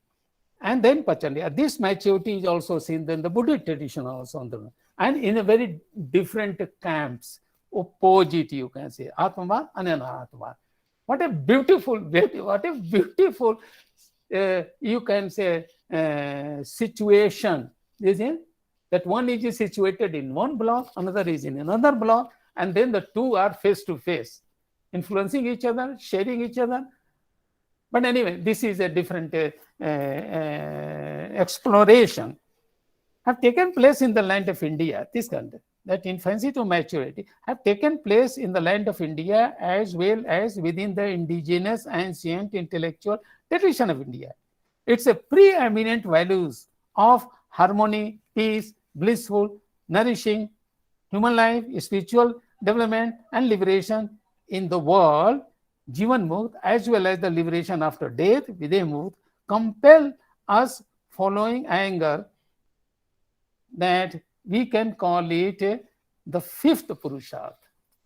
पांचवा पुरुषार्थ हो सकता है, ये चीज होती है कि देखिए कितना इसकी वैल्यू देखिए कि इंटीग्रेशन का जो actually again in the last 1.5 years I had been struggling with Sri Aurobindo, and I'm telling you that without fully being satisfied, I have already rated to 21,000 words, almost 50 pages, and that is being published as the first article by Springer, where other articles are 5,000 or 6,000 or 4,000 somehow. But still I find that your appetite is not quenched. ये जो भूख लगती है, प्यास लगती है, ये that is not going. Desire, to overcome the desire, you have more desires. More desires. Sir, I think that you are at a time when it should be concluded. नहीं, ऐसा कुछ नहीं है भाई. Let it conclude, sir. अभी अंबिका जी हैं, वो अंबिका जी वो जो हमारी दुर्दशा जानते हैं, वो शेयर करते हैं. इतना आसान नहीं, लेकिन हमें अच्छा लगा. कुछ तो मुझे लगा कि मीनिंगफुल लाइफ है, स्ट्रगल करना भी तो मीनिंगफुल लाइफ है ना, उसी की नौकरी, उसी की जिंदगी. तो एक चीज हमें अच्छा लगता है कि हमने छल कपट तो नहीं किया ना, हमने संस्था को छल कपट तो नहीं किया ना, पढ़ाया नहीं, लिखाया नहीं, स्ट्रगल नहीं किया. ठीक है, हमारी क्वालिटी नहीं हो सकती है, लेकिन the best thing is that निष्ठा, I did not lose the निष्ठा, I did not become ditch नहीं किया. इस ये सेटिस्फैक्शन है कि at least I tried and with full energy 24 hours 365 days. And that's why आप लोग तो एग्जाम्पल्स हैं, आपको कहने की क्या. चलिए जी, द फिफ्थ पुरुषार्थ, पांचवा पुरुषार्थ हो गया. I agree that the discipline of yoga can be added to the list of the list of the 4 traditional human values, Purusharth, Dharma, Artha, Kam and Moksha, the proper execution of which necessarily presupposes the human agent which has, देखिए आप देख लीजिए, जो पुरुषार्थ है उसमें एक agent चाहिए, वो एजेंट कौन होगा? That agent must be a yogi. That is what I am looking for. That it becomes the first one, that you have the qualification. Who will teach philosophy? Who will be the professor? Now you must have fulfilled all the preconditions, the qualification, the merit. And that's why then we become the professor or teacher, etc. And that's why yogi जो है, जैसे उसने ये कहा था, the Socrates, that the philosopher should be the king, something like this. Socrates या किसी और ने कहा, Socrates भी किया होगा. So this one, the dharma, artha, kama, moksha, and the proper execution of it. कौन करेगा proper execution? क्या तालिबान करेगा? जो कि मदरसा के अलावा कुछ चाहता ही नहीं, यूनिवर्सिटी नहीं होना चाहिए, कॉलेज नहीं होना चाहिए. This kind of thing, which necessarily presupposes the human agent who has developed his or her personality, attitude, behavior by means of the path of yoga, the total transformation, and only through that transformation that one can promote or practice the human values. So that's why this is the number 1 Purusharth. You can. In this sense, it is foundational value. It is the foundational value of all other values. Further, it is worth noting that in the Rig Veda there is no word corresponding yoga. Now I am coming back to you. Let us find whether there is one or not. And that's why one paragraph on this one page at least. In the Rig Veda there is no word corresponding to yoga, which is used with reference to meditation. The word is used, however, in different senses, like yoga fixed on, number 1, animals like bullocks in bullock carts, for carrying goods or passenger, number 2, for plowing the agricultural field, and number 3, the horse or horses in chariot to be used in a war in terrestrial region or for journey to the divine celestial world. And so, number 4, the chariot is called a yoga. The context is there, but the yoga shabd is there, but in a very different way, not in the sense of meditation. We must remember that the term yoga is derived from the root yuj, meaning union. All of you know this thing. But at the same time, we have to mention this one. And so it makes a sense to use it in the sense of a yoga, Y-O-K-E. In the same vein, but in different contexts, David Gordon White writes a small paragraph. Furthermore, the Vedic priest who sang, I don't want to erase this one because we had discussed this idea. Sir, please conclude now. Conclude. अभी तो पूरा कहाँ हुआ, अभी तो जिंदगी आधी है. It will continue next day. अच्छा ठीक है, कुछ मिनट और दे दीजिए. एग्जैक्ट. हम तो आज ये जो है ना थोड़ा सा कर लेते हैं, फिर उसको हम ये आपको देखेंगे. Oh, very interesting. Carry on. But time is there and it is हाँ नहीं, वो तो कर देंगे. उसमें ये था कि थोड़ा सा डिस्कशन हो जाएगा आज फुल डे का था. कोई बात नहीं है क्योंकि बहुत सी चीजें हैं. There are so many things we have, but let me complete this one. This is important, the technical one. ठीक है. Okay. Somewhere I was reading there that the word yoga is derived from the root yuj, to bind together. Little meaning ये yoga. The bullocks are there, and the yuj is that one that is holding you. See the two bullocks or the chariot, horses, and something like that. So yoga word is used in that sense. Yoga means blinding one's psychic power. Now here there is one meaning, that yoga means binding one's psychic power. जो योग के लिए बहुत important है, balancing and enhancing them by yoking together and harnessing our energies by the most intense concentration of personality, we force the passage from the narrow ego to the transcendent personality. The spirit tears itself मतलब टुकड़े टुकड़े करना, tears itself away from its prison house, stands out of it and reaches its own innermost being. क्योंकि उसको अंदर जाना है तो सबको फाड़ करके जाना है, हमको जाना है, वहां तक जाना है जहां की इनकंसेंट जो मैटर से भी नीचे चला जाता है, इनकंसेंट जो श्री अरविंदो में है, और यहाँ जो आप जाकर के कहाँ चले जाते हैं। तो इस तरह से हम वहां तक घुसना है हमको जहां जो है रिवर बेड है, क्योंकि रिवर बेड नचा रहा है, रिवर बेड नदी बह रही है, so this is a slope is there and nadi is actually, and superficially we seen that it's the river which is ups and down. Tsunami, it is not the water created by the water, it is created by the bed, ocean bed actually. This is the problem which we are not catching, and it is almost impossible to cure it. It's a lack of tsunami, you can say. Chitta-vritti is a lack of tsunami, you can say. Or a river which is very hostile, when the river bed itself is problematic. So landscape is very important. The foundation is a foundation. So that one. So this is that one. The spirit is on the same other in this the different senses of the word yoga. Number one, yujyate etad iti yoga. That which unifies is yoga. Number two, yujyate anena iti yoga. That by means of which the unity is achieved is yoga. Number three, yujyate tasmin iti yoga. That within which the unity takes place is yoga.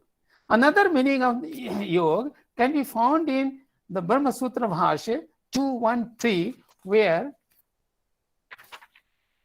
Shankar defines it. Yoga is the means of perceiving reality. Perceiving reality. Actually, this is the end.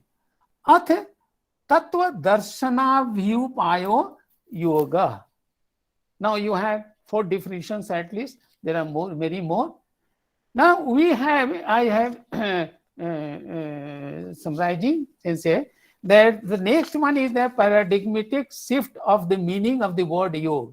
That there is a progression in the meaning of the yoga, and then I have Mahabharata, Vanuprastha, Parvan, Kathopanishad, and Maitri Upanishad, and then the next section is Yoga in the Upanishads. I'm also skipping that one, and because what I have done, that my difficulty was that I was not finding, I had the references I used to have, but the references are not in full.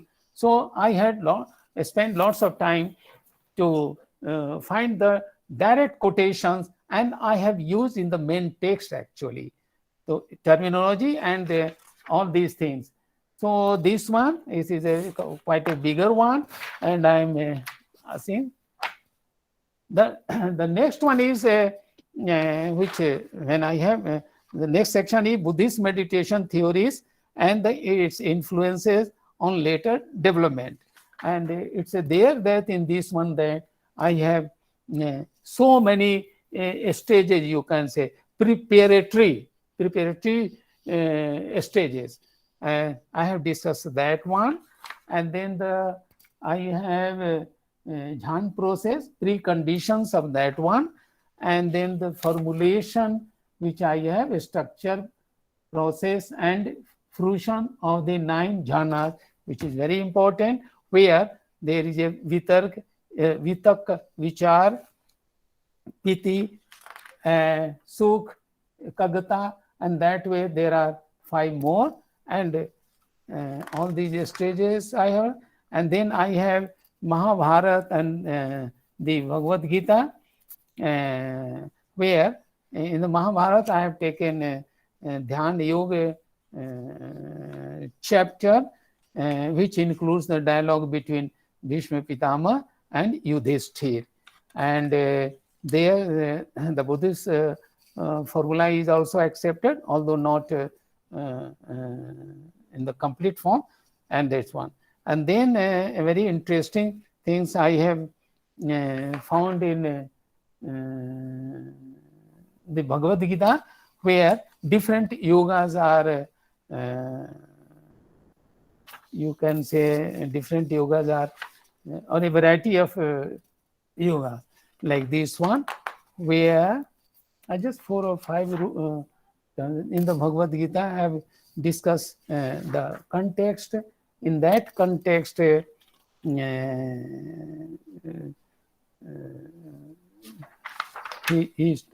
talks of many yoga, like you can say that Buddhi Yoga, Sankhya Yoga, and other and whatnot, quite a few one. So I'm not discussing that one, and then just the sheets I am turning over. So, and then I have particularly come to 7 or 8 sutras from the Patanjalis, and then from here and there, and I have tried to explain to it. Ultimately, in the Kaivalya path, there is a word dharma meg. Dharma meg.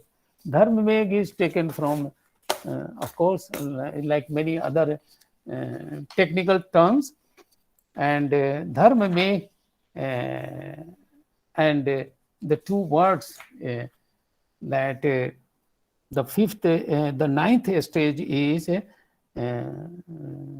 Sanya Vedayit Nirodh.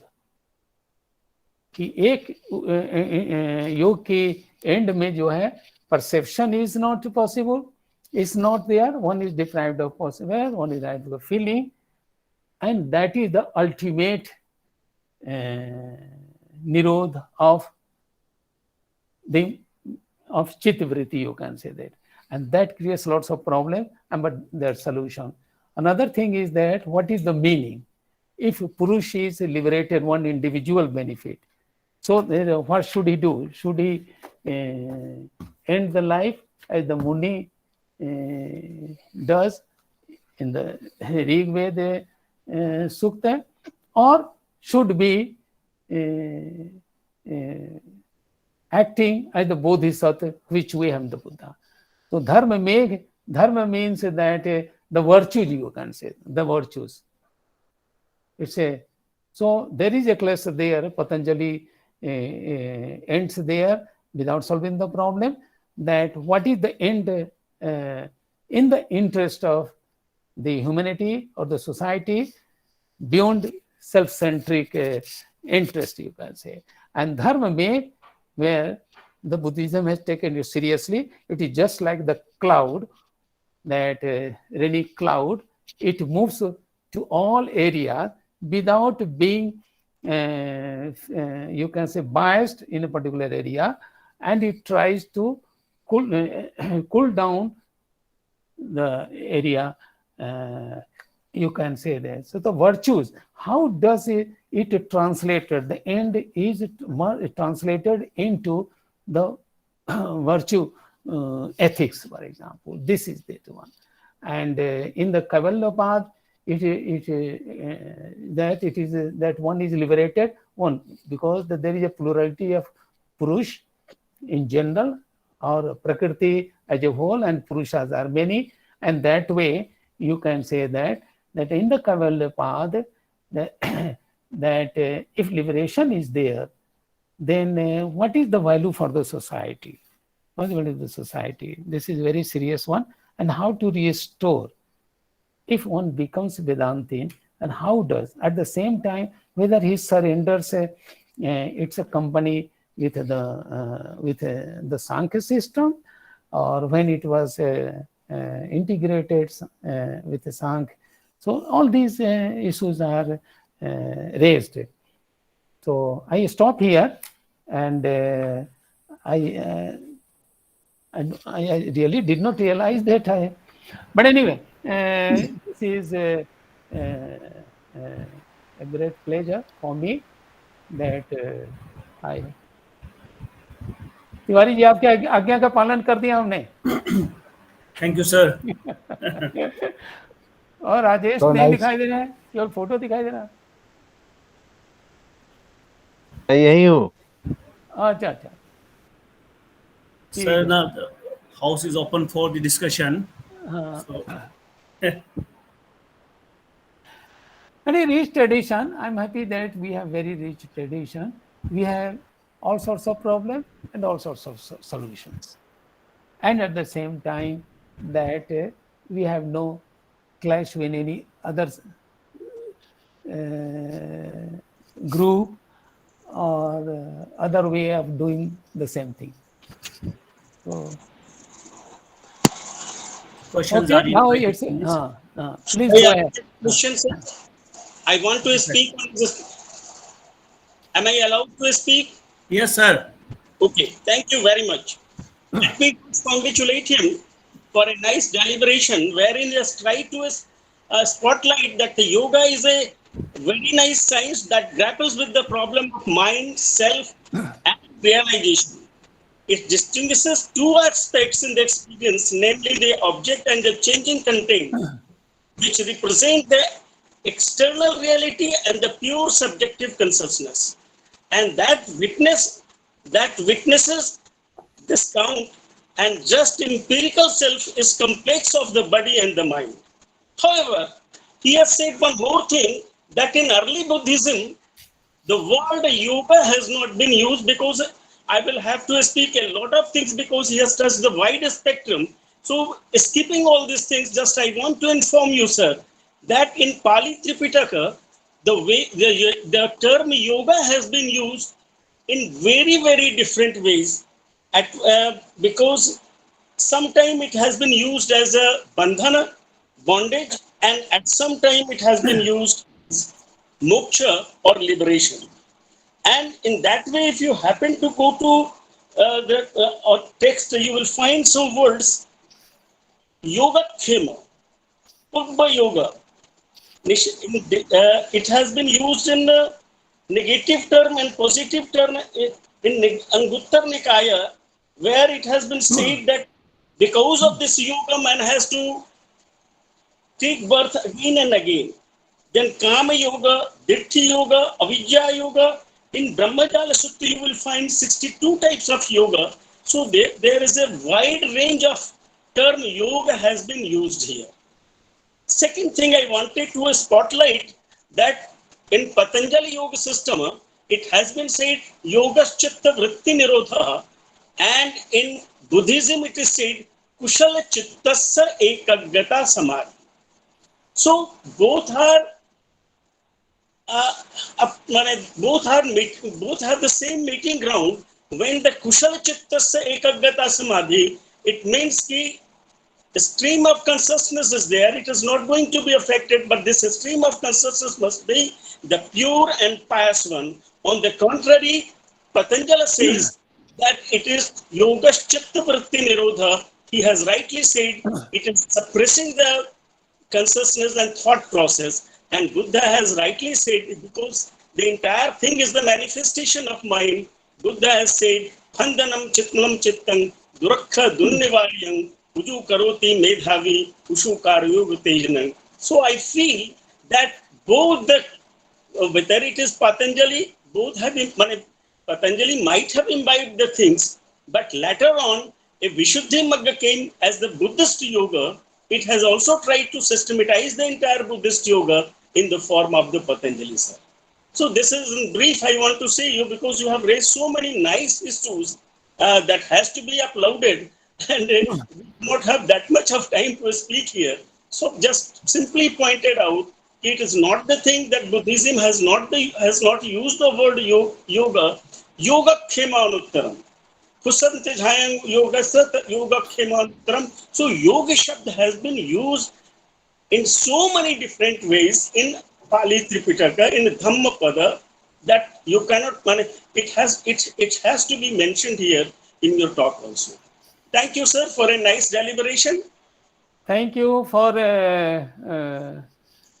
enlightening me. One thing still I would like to know, maybe that in the next, I mean, when I enlarge this one, that yoga word is very much there. The roots are very there in the Rig Veda. It may be there. But when I have taken the formulation of the yoga process, vitakka, vichar, etc., and at the you can say roop jhan, aroop jhan, etc. What I want to know, that words may be there, because I'm not aware of that literature which you are quoting, that portion. That's okay, and if it's there, that will benefit me. That whether the yoga discipline, in the sense I have discussed, and if I have not found in the Rig Veda, then it is clear. But at the same time, Muni word is there, and that kind of you can say a kind of discipline is there. But I'm talking of the formulations of these stages, how to break the chain one after another, without destroying materially, you can say, without, because they are being suppressed. And then this one, the four formulations, four stages formulation, vitakka, vichar, piti and sukh, and ekagata, all through, then it is only for the world, this world. But another one is that one can think of very ideally, you can say there are four others and this one. I want to know that wherever yoga in the sense of meditation is used, whether it carries that formulation or not, otherwise it is just upasana or just tapas. I don't know, but I am not an omniscient person, but at the same time I want that this formulation is carried on by each details, I mean, you can say with each details of a particular you can say. This is what I want to know. And that's why perhaps in this sense I said that this formulation, the complete formulation, is still useful or beneficiary even today. Not much changes. Rather, in short, there, like Mahabharati has used vitakka vichar, but it has not elaborated. And that's why I want to know whether there is a literature. Yoga shabd may be there. Even in the schools, as I told you, the yoga is in a very specific sense it has taken. And the control of mind, cleansing of mind is the purpose actually. And that's why it is a yoga discipline. Anyway, any other, we will talk again separately, so that if you find the yoga formulation, yoga stages, that will help, because I am very focused on this one. And thank you very much for bringing to my notice, and I shall talk to you. Tiwari ji, any other? Sir, I would like to ask, are you really claiming that something can be come out of nothing? Like if the term yoga is not available in the meditative science sense in the Rig Veda, then can something be come out of nothing? As we say that Upanishads are the part of Vedas, then are you really claiming that something can be come out of nothing? You are very, very right. I take this position. This is not my position. When you take, if you have, you know, that in the way, in the Veda, etc., that there is an element when there is some kind of srishti, then there is something which is nothing. Nothing means, in a very specific sense, nothing. That evolution starts with the nothing, where it is very dull, it is inconstant, and that is provoked, and then something comes out of that. Okay? So the nothing has a very, very specific sense, you can say that. Sir, I am asking in the yogic sense. I am not talking about the Of course, metaphysical yogic thinking, sense. sir. There also, it's not coming out of some. It is from the nothing. The meaning of the nothing is very important. Very important. Let me give you one example. I have this paper. Okay, that is this paper is this paper, and this is covering this table. And I'm seeing this paper, not the table. That's right. So this is chit vritti, you can say. The chit vritti is concealing the reality. And this chit vritti is my mental function, my way of looking, or superimposition, etc., and all sorts of factors. So let me say like this one, that if I am removing this paper, if I know that this superimposition is by myself, if I remove this paper, I'm not sure whether you are seeing this example, and I'm keeping this one, then I see that this paper is contentless, empty. Empty in the sense that it is contentless, and this one is, the table is empty because it does not contain the phenomenal characteristics. So shunya is on both sides. The one side is that this phenomenological imposition is empty in content, and this one is empty of prapanch. So that's why it's naked. Now, where to fix the nothing? Nothing. And this word is literally used. The entire evolution is from the nothing, in the sense that it has no formulation. No formulation. The way you see in the universe, in that one. And that's why, for example, there is a Sautrantik, abhutva bhavati. Abhutva bhavati. So every moment, whatever is changing is a new creation. And that's why abhutva. This mental act was not earlier. Now, this mental will not stay there for a long time, and then there will be another incident.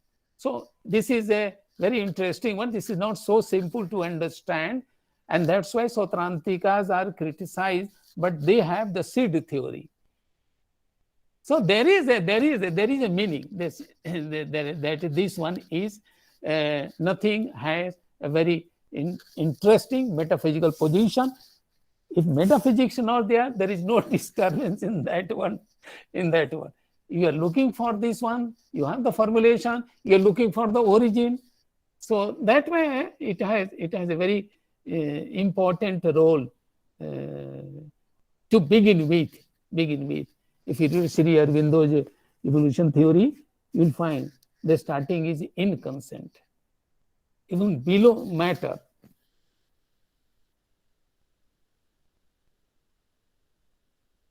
Are these things have?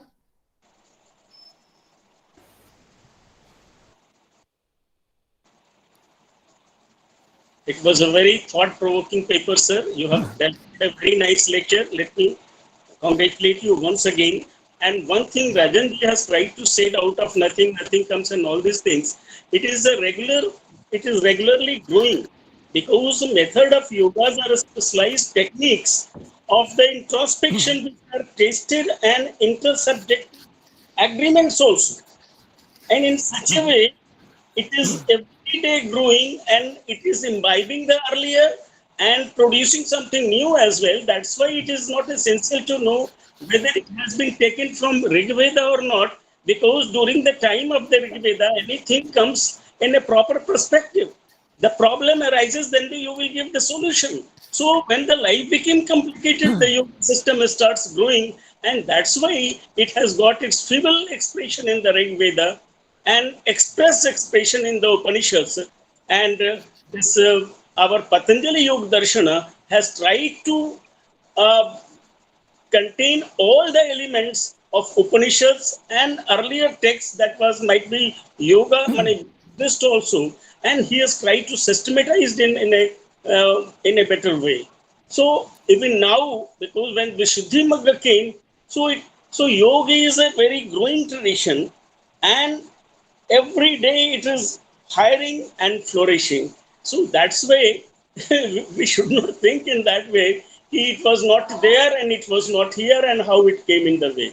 Na sato vidyate bhavo, na bhavo vidyate sata is a different thing which has got a metaphysical importance. But as and when, because Buddha says, as and when anything arises, then the solution will start taking places. In the Rigvedic period, the life was not so complicated. That's why it has got a very few references of yoga in the Rig Veda, and it has got explicit expression in Upanishads and later on in Buddhism as well.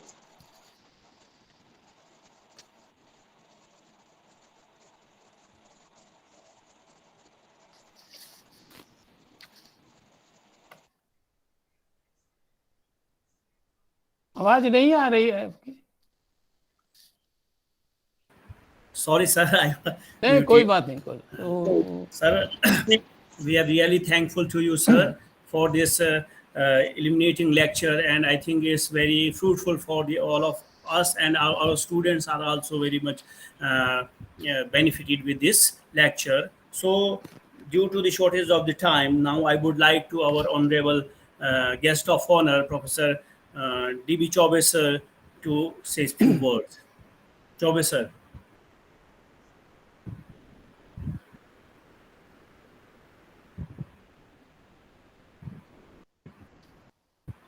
संगोष्ठी में उपस्थित मेरे मित्र professor Tiwari ji,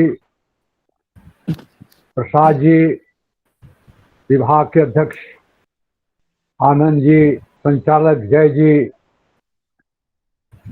एवं उपस्थित सभी विद्वान मित्रों एवं छात्रों, भारतीय दर्शन में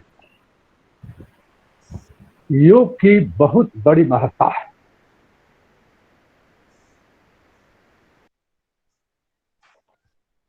आदिनाथ जी कहते हैं कि योग मार्गात परो मार्गो नास्ति श्रुतौ अस्मृतौ, यानी योग से बड़ा मार्ग न श्रुति में है न वेद में है, यानी सबसे श्रेष्ठ मार्ग। इसी प्रकार की बात विजय मार्तंड में यह आती है कि योग शास्त्रम पठेत नित्यम किम अन्य शास्त्र विस्तरय, यानी योग शास्त्र का अध्ययन प्रतिदिन करना चाहिए, अन्य शास्त्रों के पढ़ने से कोई लाभ नहीं है, यानी योग में ही सब कुछ है। इसी तरह की बात शिव जी पार्वती जी से कह रहे हैं। क्या कह रहे हैं कि ज्ञान निष्ठो विरक्तोऽप धर्मज्ञ अप जितेंद्रिय बिना योगेन देयोऽप न मुक्तिम लभते प्रिय, कि हे प्रिय, ज्ञानिष्ठ, विरक्त, धर्मज्ञ, जितेंद्रिय, यहाँ तक कि देवता भी बिना योग के मुक्ति प्राप्त नहीं कर सकते हैं। इस प्रकार आप यह देखते हैं कि भारतीय दर्शन में योग की बहुत बड़ी महत्ता है। महर्षि पतंजलि एक ऐसे ऋषि हैं जिन्होंने तितर बितर पड़े हुए योग के तत्वों को व्यवस्थित किया योग सूत्र के रूप में, उसका नाम उन्होंने योग सूत्र दिया। पतंजलि एक बहुत बड़े दार्शनिक, और आज तो यह माना जा रहा है कि पतंजलि जैसा उच्च कोटि का मनोवैज्ञानिक कोई नहीं है। बहुत से लोग आज मानना शुरू कर दिया है, इसलिए मनोविज्ञान की दृष्टि से भी इनके चिंतन पर अध्ययन हो रहा है। पतंजलि, जैसा कि प्रसाद जी ने बताया कि पतंजलि के चिंतन के मुख्य केंद्र में चित्त है, यानी चित्त ही जिज्ञासा का विषय है। कहते हैं कि योग से चित्त वृत्ति निरोध, चित्त के वृत्तियों के निरोध का नाम योग है।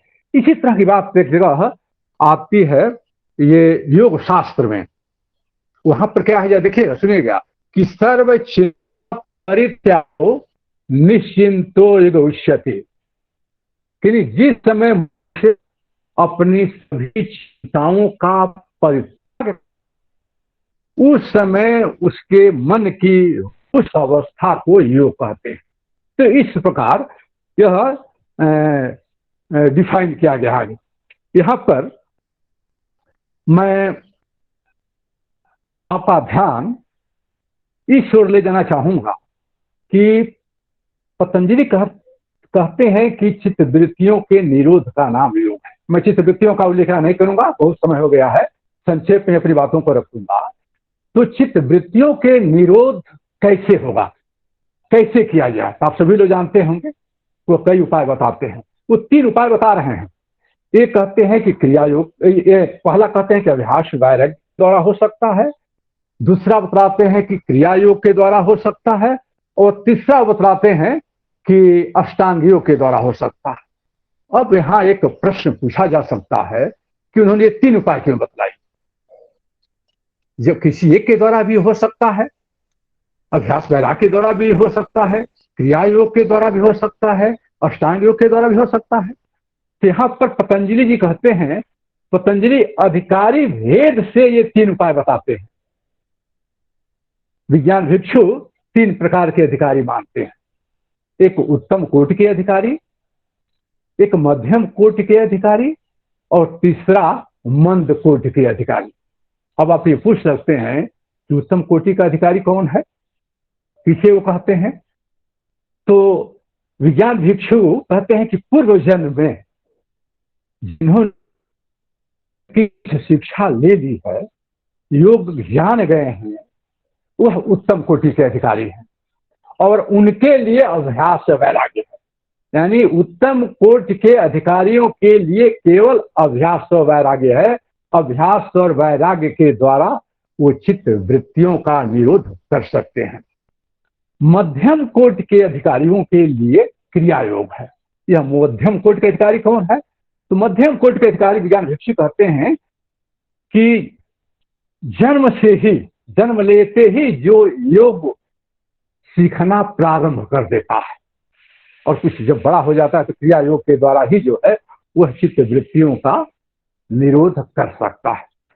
और मंद कोटि के अधिकारी कौन है, तो मंद कोटि के अधिकारी जिनका मन बहुत ही चंचल है, जो गृहस्थ आश्रम में ही, जो गृहस्थ आश्रमी है, गृहस्थ आश्रम में अपना जीवन बिता रहे हैं, प्रारंभ में योग की किसी भी प्रकार की शिक्षा उन्हें नहीं मिली है, इस तरह के व्यक्तियों के लिए अष्टांग योग है।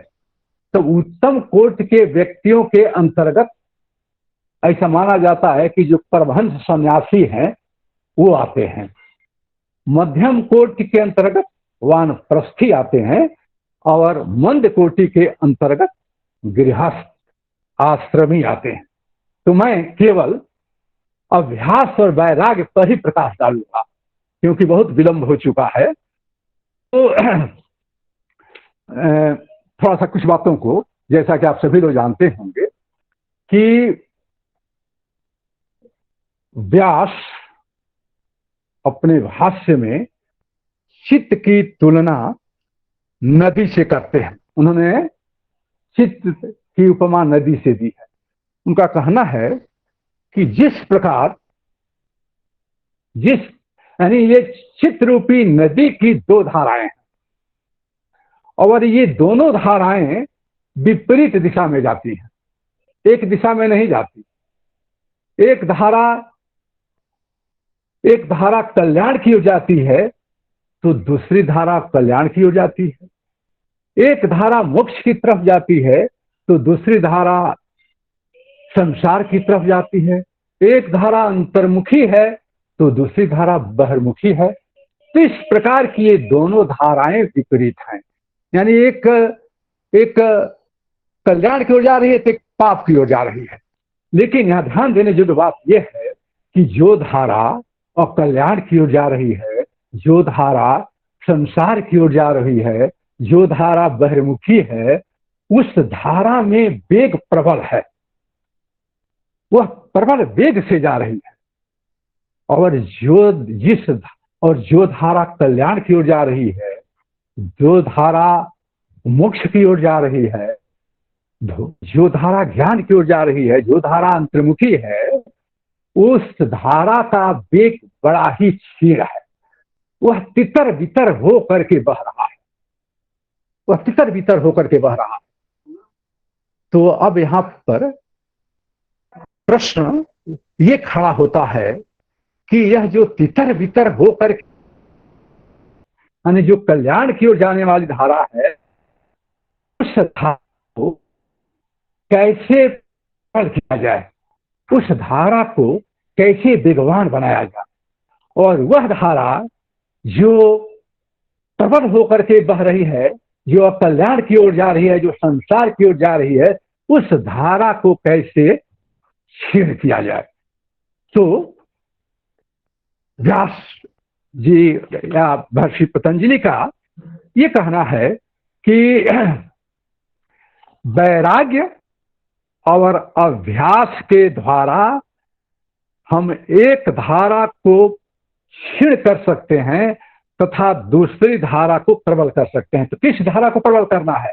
हमें उस धारा को प्रबल करना है जो कल्याण की ओर जाती है, जो मोक्ष की ओर जाती है, और उस धारा को क्षीण करना है जो संसार की ओर जाती है, जो बहिर्मुखी है। तो उस धारा, यानी एक धारा को प्रबल करने के लिए और दूसरी धारा को क्षीण करने के लिए हमें वैराग्य और अभ्यास का जो है अवलंबन जो है लेना होगा। तो यानी वैराग्य के द्वारा चित्त नदी की विषय मार्ग से संसार सागर की ओर जो प्रवाहित हो रही है, चित्त नदी विषय मार्ग से संसार की ओर जो प्रवाहित हो रही है, यानी जो अनर्थ की ओर जा रही है, उस धारा को हमें विषय मार्ग की ओर से प्रवाहित होने से रोकना है। और जो धारा आत्म मार्ग से, और जो धारा आत्म मार्ग से मोक्ष रूप सागर की ओर जा रही है, उस धारा को हमें प्रबल करना है। तो वैराग्य के द्वारा जो धारा, वैराग्य के द्वारा हम उस धारा को रोकेंगे और अभ्यास के द्वारा उस धारा को जो है रोकेंगे। यहाँ पर थोड़ा समय अभ्यास के पहले थोड़ा वैराग्य की चर्चा जो है आपसे करना आवश्यक समझता हूं कि यह वैराग्य है क्या। तो वैराग्य की चर्चा पहले इसलिए मैं करना चाहता हूं कि अभ्यास के मूल में वैराग्य ही है। ठीक है, यानी वैराग्य का अर्थ है राग के जगत से वितृष्णा, यानी जहां जहां राग है, जहां जहां आकर्षण है, वहां से खींचना, यानी जहां जहां राग है उस राग से विकर्षण पैदा करना। जहां जहां, यानी जो चीज हमें अपनी ओर खींच रही है, आकर्षण कर रही है, वह चीज हमें खींचे नहीं बल्कि विपरीत हटाने की कोशिश करे, विपरीत दिशा में ले जाने की कोशिश करे। तो इस प्रकार वैराग्य का अर्थ है विषय से मुक्ति। वैराग्य का अर्थ है विषय से मुक्ति और स्वयं की तरफ यात्रा। विषय से मुक्ति और स्वयं की तरफ यात्रा, यानी चित्त की दो यात्राएं हो सकती है। एक यात्रा स्वयं से पदार्थ की तरफ जा सकती है और एक यात्रा उसकी हो सकती है कि वह पदार्थ से स्वयं की तरफ जो है आवे। तो हमें करना क्या है कि स्वयं से पदार्थ की तरफ जो चित्त की यात्रा हो रही है, उस चित्त की धारा का नाम राग है, उसे हमें रोकना है। यानी स्वयं से चित्त की ओर जो धारा जा रही है, उस धारा का नाम राग है। और और और पदार्थ से स्वयं की तरफ जो धारा आ रही है, उस धारा का नाम जो है वैराग्य है। वह धारा जो है वैराग्य है। एक बात यहां पर,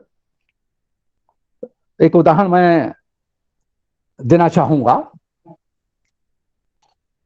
ये बौद्ध दर्शन के विद्वान हैं प्रसाद जी, मेरे मित्र भी हैं। एक वर्णन आता है कि एक बार कुछ नवजुवक एक वेश्या को लेकर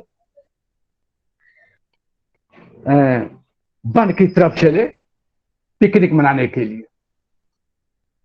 ये लोग जब बेहोश हो गए तो वह जो वेश्या गई थी, इन लोगों ने जो कुछ भी आभूषण पहना था उसको लेकर के वो चंपत हो गए। जब ये लोग होश में आए, कहे कि वह कहाँ गई, वह महिला कहाँ गई, तो ये लोग उसे खोजने लगे। खोजते खोजते वो जंगल में चले। तो एक व्यक्ति आ रहा था, तो उन लोगों ने पूछा कि क्या आप किसी युवती को इधर से जाते हुए देखा है? हम लोग उसी की खोज कर रहे हैं। तो उस व्यक्ति ने इन लोगों से कहा कि तुम लोग उस युवती की खोज क्यों कर रहे हो, स्वयं की खोज क्यों नहीं कर रहे हो? तो वो महात्मा बुद्ध थे। यानी महात्मा बुद्ध ने कहा कि जिन बाह्य विषयों में तुम सुख की खोज कर रहे हो, वह बाह्य विषय का सुख स्वयं में लुप्त हो जाता है। अब इतना ही नहीं, वह भी सुख लुप्त हो जाता है जिस संपदा को हमने सुख के लिए संचित किया है। इसलिए उन्होंने कहा कि तुम जो है स्वयं को जानो। तो वे लोग उनके शिष्य बन गए, ऐसा कहा जाता है। तो मैं यह आपको बताना चाहता हूं कि वैराग्य उसे होता है जो एक राग की व्यर्थता में सभी रागों की व्यर्थता को समझ जाए। रोज हमें विराग होता है, ऐसा नहीं है कि विराग नहीं होता है, लेकिन होता क्या है कि हमें लगता है कि यह राग व्यर्थ है। तो यह हम नहीं करते हैं कि जब राग व्यर्थ हो गया तो हम विराग की ओर चले। थोड़ी देर के विराग पैदा होता है, कामावासनाग्रह में आप अनुभव किए होंगे, थोड़ा विराग पैदा होता है, लेकिन थोड़े ही देर के बाद, कुछ देरों के बाद, कुछ घंटों के बाद फिर दूसरा राग उत्पन्न हो जाता है। एक राग पैदा होता है, फिर दूसरा राग पैदा होता है, फिर दूसरे राग, फिर तीसरा राग, चौथा राग, इस तरह राग अनंत काल तक चलता रहता है। जिस दिन हमें यह समझ जाएंगे कि यह राग व्यर्थ है, जिस दिन व्यर्थता को जान जाएंगे, उसी दिन हमारे अंदर जो है, यानी राग की धारा जिस दिन समाप्त हो जाएगी, उसी दिन हमारे अंदर वैराग्य जो है उत्पन्न हो जाएगा। आप लोग याति का उदाहरण जानते होंगे। याति को तृप्ति ही नहीं हो रही थी, एक के बाद एक राग जो है उसके अंदर पैदा होता जा रहा था, सुख की कामना उसके अंदर अनंत बनी हुई थी। लेकिन महात्मा बुद्ध के लिए क्या हो? महात्मा बुद्ध ने जाते हुए देखा कि एक व्यक्ति मरा हुआ जा रहा है, तो सब उन्हें उसी समय विराग पैदा हो गया, और वह विराग अस्थायी हो गया। यह नहीं कि उसके बाद फिर राग उत्पन्न हो। तो इस प्रकार मैं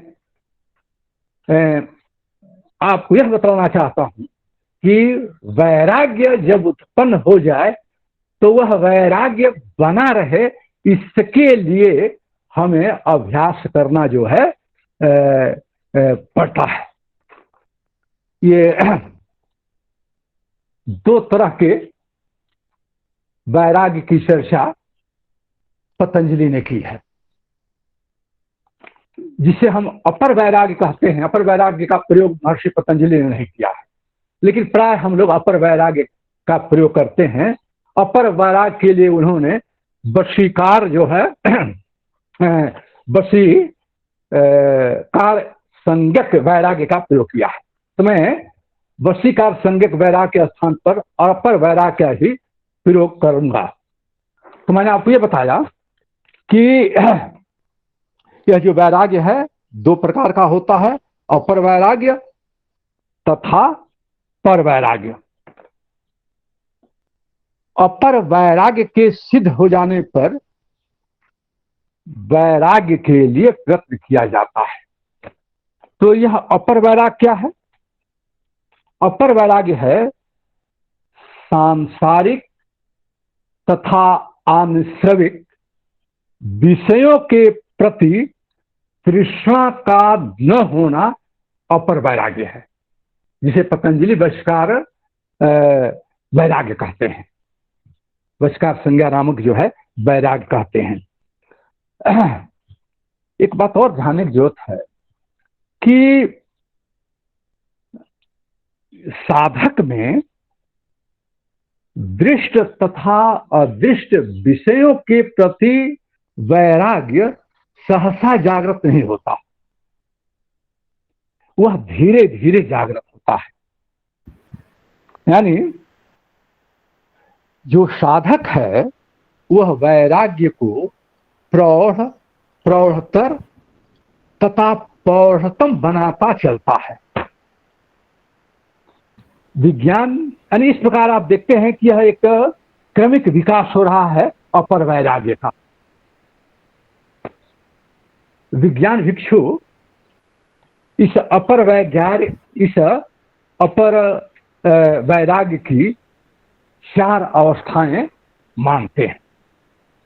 पहली अवस्था है यतमान, दूसरी अवस्था है व्यतिरेक, तीसरी अवस्था है एकेंद्रिय तथा चौथी अवस्था है जिसे पतंजलि वशकार वैराग्य कहते हैं। पतंजलि ने इन अवस्थाओं का उल्लेख नहीं किया है, विज्ञान भिक्षु करते हैं, और भी जो योग के आने वाले लोग हैं उन लोगों ने इन अवस्थाओं का जो है उल्लेख जो है किया है। अब हम यह देखें कि यह यतमान अवस्था जो है यह क्या है? यतमान अवस्था हम किसे कहते हैं, यह क्या है? तो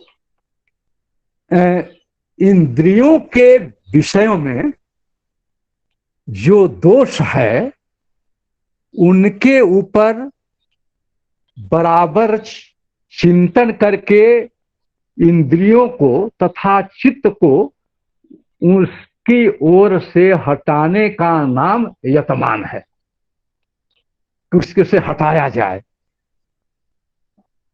और यही यतमान जब दृढ़ हो जाता है तो वह व्यतिरेक संज्ञक वैराग्य कहलाता है।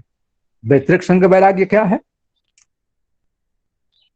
चित्त के कुछ मल यतमान वैराग्य में ही नष्ट हो जाते हैं, लेकिन कुछ मल जो है अवशिष्ट रहते हैं। अतः चिकित्सा के अनुसार इतने मल शांत हुए और इतने नष्ट होने हैं, शांत होने हैं।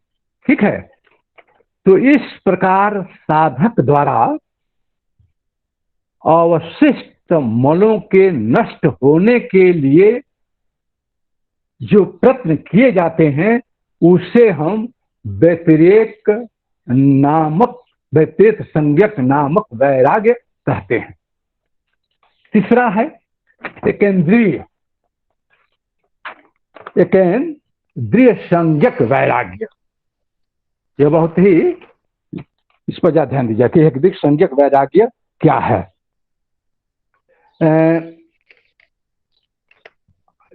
कुछ ऐसे लालसाएं होती हैं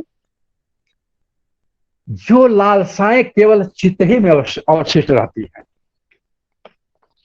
माने वह लालसाएं केवल चित्त में रहती हैं। तो जो लालसाएं केवल चित्त में ही रहती हैं, यानी आप ये कह सकते हैं कि विषयों के प्रति चित्त में जो तृष्णा का भाव रहता है उसी को हम इंद्रिय संज्ञक वैराग्य कहते हैं। वह केवल विषय प्रति वह लालसा केवल चित्त ही में रहती है।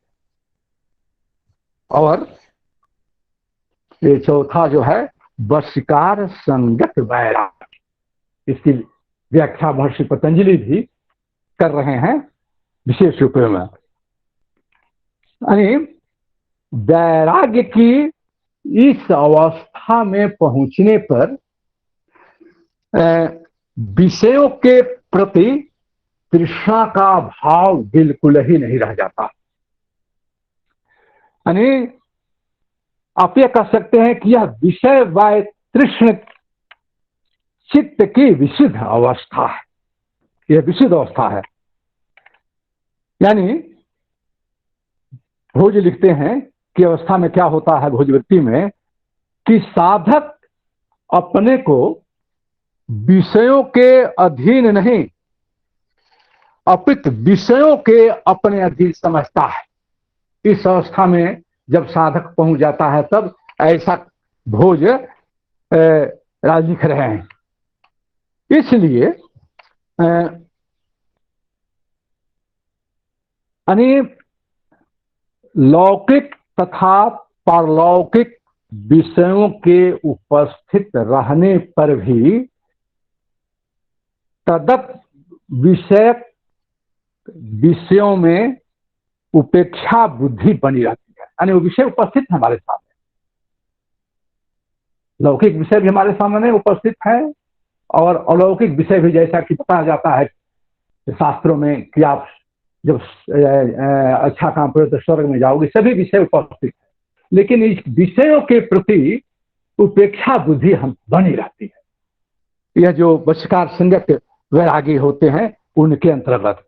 और दूसरी बात यह भी है कि विवेक ज्ञान के द्वारा विषयों में व्याप्त त्रिविध दुख का साक्षात्कार भी होता रहता है। यह जो साधक हैं वह देख रहे हैं अपने कि यह जो विषय है उसमें जो है ये त्रिविध दुख जो है विद्यमान है, इसलिए इनका ये भी साक्षात्कार हो रहा है। तो इस प्रकार देखने से क्या होगा कि इस प्रकार देखने से ये हो रहा है कि ऐसा हम नहीं देखेंगे तो वैराग्य जो है चिर अस्थायी नहीं हो सकता है। यदि हमें विवेक ज्ञान के द्वारा विषयों में त्रिविध दुख का साक्षात्कार होगा तो हमारा जो वैराग्य है वह वैराग्य अस्थायी होगा। यानी ऐसे, और ये वैराग्य कभी कभी ऐसा भी होता है कि बहुत से विरक्त लोग हो जाते हैं।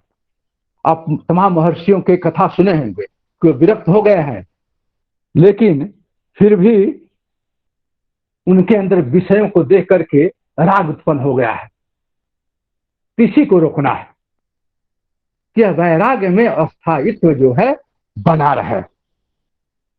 तो इस प्रकार ये आप देख रहे हैं कि ये अपर वैराग्य की जो है यह 4 अवस्थाएं हैं।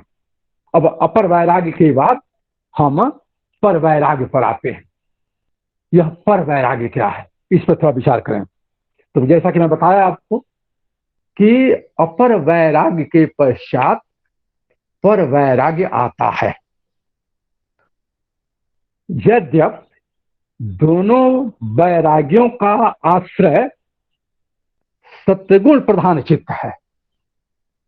तथापि फिर भी अपर वैराग्य काल में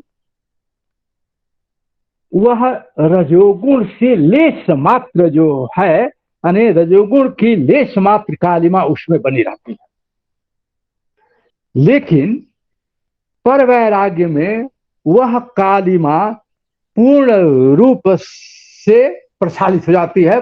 पर वैराग्य में वह कालिमा नाम मात्र की भी जो है नहीं रहती है। तो यानी महर्षि पतंजलि का कथन है कि पुरुष ख्यात हो जाने पर पुरुष का साक्षात्कार हो चुकने के कारण साधक के चित्त की सत्गुण के प्रति भी वितृष्णा हो जाती है। यह पर वैराग्य में, यानी सत्गुण के प्रति भी वितृष्णा जो है पर वैराग्य में जो है हो जाती है। तत्परम पुरुष ख्याते है गुण वैतृष्ण्यम, इसी को वर पर वैराग्य कहते हैं। मैं पहले ही आपको बता चुका हूं कि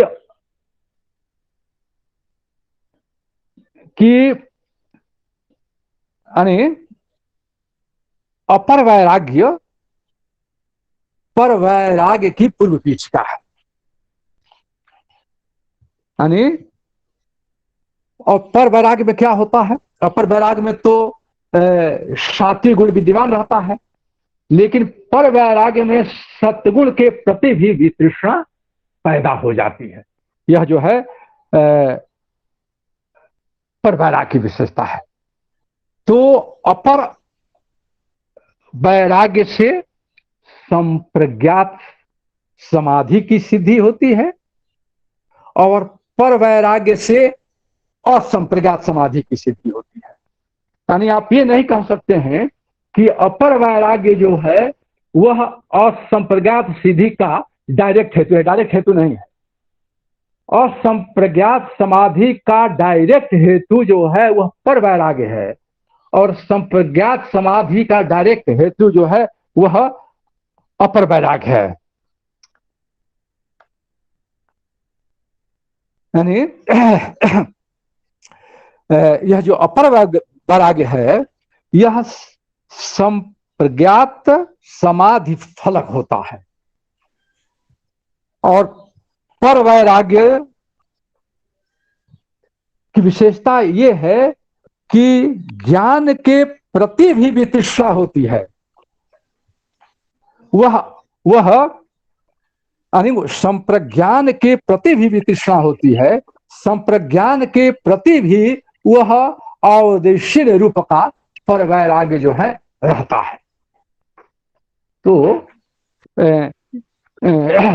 यानी तद वैराग्यम परम प्रकृष्टम, यह जो पर वैराग्य है परम है, यह प्रकृष्ट है, और इसमें किसी भी प्रकार का कोई भी मल जो है विद्यमान जो है नहीं रहता है।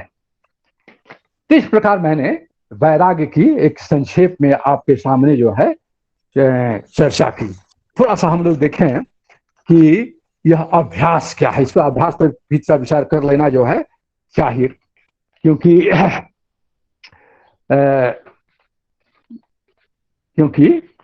अभ्यास जो है बहुत ही जो है आवश्यक है, क्योंकि बिना अभ्यास के वैराग्य में जो है स्थिरता जो है नहीं आ सकती है। तो स्थिरता के लिए जरूरी है कि हम जो है अभ्यास की पर विचार करें। तो अभ्यास की क्या कर रहे हैं भाई? हाँ, थोड़ा से तो मैं एक श्लोक उद्धृत किया हूं। यानी अभ्यास का जो मुख्य प्रयोजन है वह अभ्यास का मुख्य प्रयोजन है चित्त अस्थायर, कि चित्त में स्थिरता जो है बनी रहे। यानी अभ्यास से चित्त को विवेक ज्ञान की ओर एकाग्र किया जाता है। यानी चित्त चित्त चित्त एकाग्र रहे, वह विवेक ज्ञान की ओर हमेशा बना रहे, इसके लिए अभ्यास जो है आवश्यक है। और पतंजलि क्या कह रहे हैं कि तत्र स्थितो यत्नो अभ्यास। पतंजलि अभ्यास को यत्न कहते हैं। तत्र स्थितो यत्नो अभ्यास, यानी चित्त का निर्वाध रूप से एकाग्र बना रहना चित्त की स्थिति है। यानी दूसरे शब्दों में हम कह सकते हैं कि अभ्यास का मुख्य प्रयोजन चित्त स्थायी है, चित्त की स्थिरता है। जब चित्त स्थिर रहता है तो उस अवस्था में हर्ष शोक आदि से वह विचलित नहीं रहता, वह हमेशा एकाग्र बना रहता है। यानी जब चित्त में किसी भी प्रकार की लहर पैदा नहीं होती, उस अवस्था में जब चित्त स्थिर रहता है तो कह सकते हैं कि वही प्रत्य है। चित्त में लहर पैदा हो रही है तो चित्त स्थिर कैसा?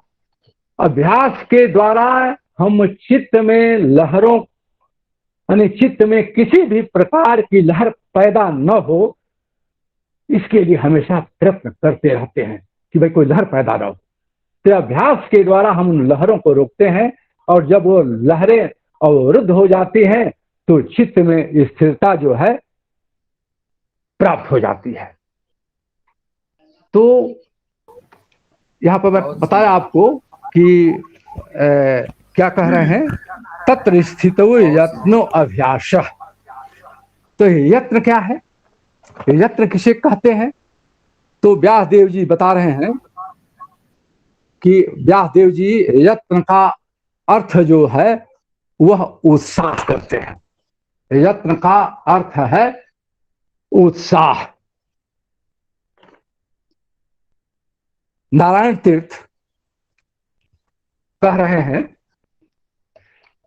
कि वो भी उत्साह को परिभाषित करते हैं, क्या कह रहे हैं कि बहिर्मुखी चित्त पर मैं सर्वदा नियंत्रण रखूंगा, इस प्रकार का उद्यम उत्साह है।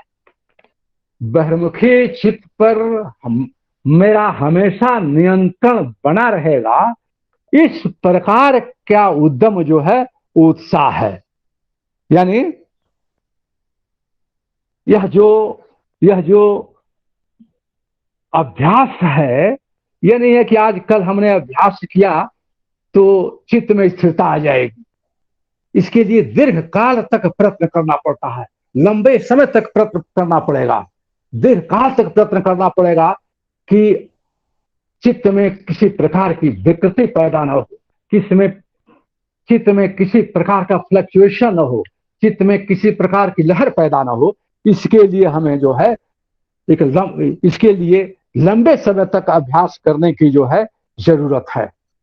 तो महर्षि पतंजलि यहां पर ये कह रहे हैं, स तो दीर्घ काल नारंतर सत्काल सेवितो दृढ़ भूमि। यानी अत्यंत प्रेम से दीर्घ काल तक अनवरत अभ्यास करने से चित्त में अस्थैर्य आता है। चित्त में बिना अभ्यास के बिना अस्थैर्य नहीं आ सकता। तो इस प्रकार यह मैंने आपके सामने संक्षेप में, बहुत समय हो चुका है, मैंने अभ्यास और वैराग्य को आपके सामने जो है संक्षेप में रखने का प्रयत्न किया हूं। हो सकता है कि उतना लाभप्रद न हो, लेकिन कोशिश किया हूं कि सहज रूपों में इन दोनों चीजों को आपके सामने प्रस्तुत कर सकूं। इन शब्दों के साथ मैं आपके प्रति आभार प्रकट करता हूं। Thank you, sir, for your deliverance. Now, I would like to our president of the session for his presidential remark, Professor D.N. Tiwari, sir.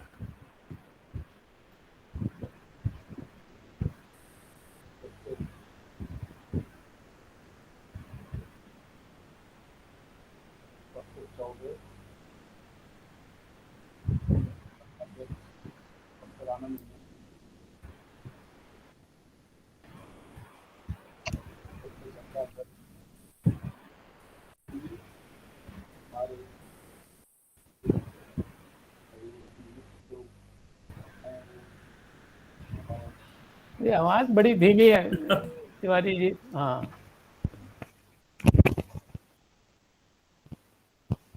Professor जय सिंह जी, हाँ ठीक है। मैं आप सबका इसलिए आभारी हूँ कि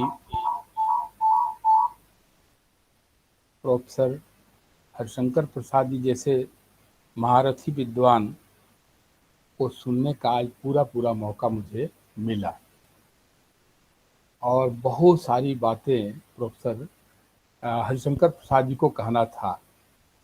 कुछ उन्होंने कहा, मुझे बड़ी खुशी हुई, लेकिन ऑडियंस जो 64 थे अब 28 हो गए हैं।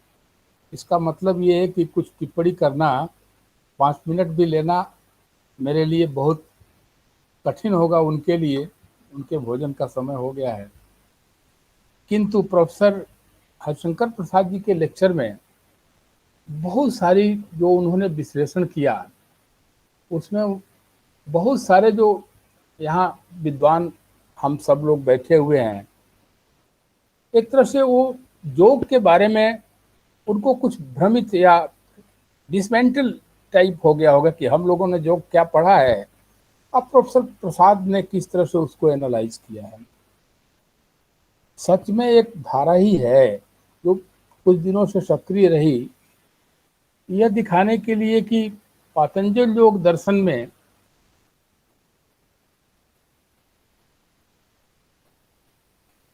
ये जो इंटेलेक्ट है, रीजनिंग है, उसकी बहुत उपेक्षा की गई है।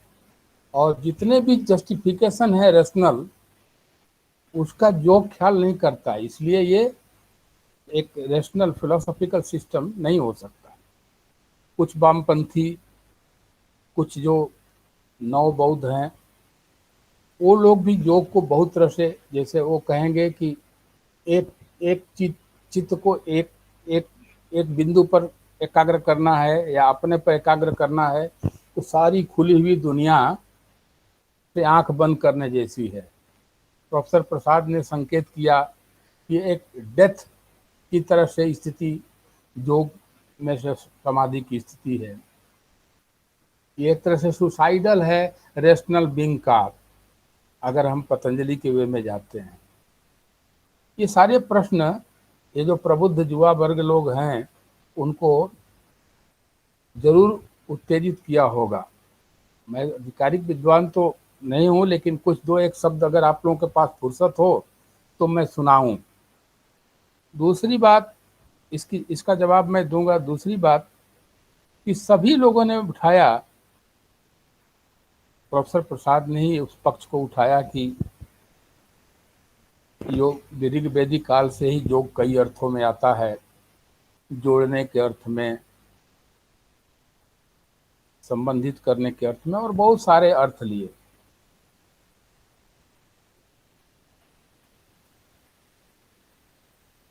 लेकिन अब ये जब कोई हम शास्त्र पर, कोई संप्रदाय पर चर्चा करते हैं, उसके सिद्धांत पर चर्चा करते हैं, तो देखना पड़ेगा कि उस शास्त्र क्या कहता है और शास्त्र के जो व्याख्याकार हैं, भाष्यकार हैं, वो क्या कहते हैं। तो पहले ही सूत्र की व्याख्या में व्यास ने साफ साफ कहा है, योगः समाधि ही। अब समाधि का क्या अर्थ लेते हैं? बहुत सारे अर्थ लोग लेते हैं। कुछ लोग लेते हैं कि absorption of the phenomenal self to the transcendental self. कुछ लोग कहते हैं कि ये सब जो चित्तवृत्ति निरोधा है वो शुष्क लकड़ी की तरह बनाने जैसा है। ये क्यों ये सिस्टम आया, इसकी क्या उपयोगिता है, जैसे प्रोफेसर प्रसाद साहब ने ये सारे सवाल उठाए थे। प्रश्न ये नहीं है कि योग को बहुत अर्थों में प्रयोग होता है और होता आ रहा है, क्योंकि भारतीय परंपरा यह मानती है कि जैसे क्रिया संप्रदाय रहा, भक्ति संप्रदाय रहा, ज्ञान संप्रदाय रहा, वैराग्य संप्रदाय रहा, उसी तरह भक्ति संप्रदाय भी रहा है। और हर संप्रदायों में योग को भिन्न भिन्न अर्थों में लिया गया है, लेकिन सभी ने माना है कि कोई कहता है कि भाई तत्व साक्षात्कार से, कोई कहता है कि तत्व ज्ञान से, कोई कहता है कि योग साधनों से जो परम लक्ष्य है उसकी प्राप्ति हो सकती है या मुक्ति मिल सकती है। तरह तरह के सिस्टम आए, तो ये स्वाभाविक है। उन सिस्टम के आलोक में ही उनका एक मूल्यांकन ठीक रहता है। लेकिन जब हम तुलना करने बैठते हैं कि पतंजलि योग ठीक है कि महायान योग ठीक है, ये जो शून्यवादियों का है माध्यमिक, एक दूसरे से तुलना है तो हम बहुत सारा जो अपनी वासनाएं हैं उसके वजह से सारी चीज़ों को कंफ्यूज करते हैं। एक चश्मे से दूसरे दुनिया को देखना, कोई लाल चश्मे से देखता है, कोई काले चश्मे से देखता है, तो वो उसमें ये भाव रहना चाहिए कि एकम सद विप्राव, जो के संप्रदाय हैं, परंपराएं हैं, अपने अपने लोग ढंग से लोग देख।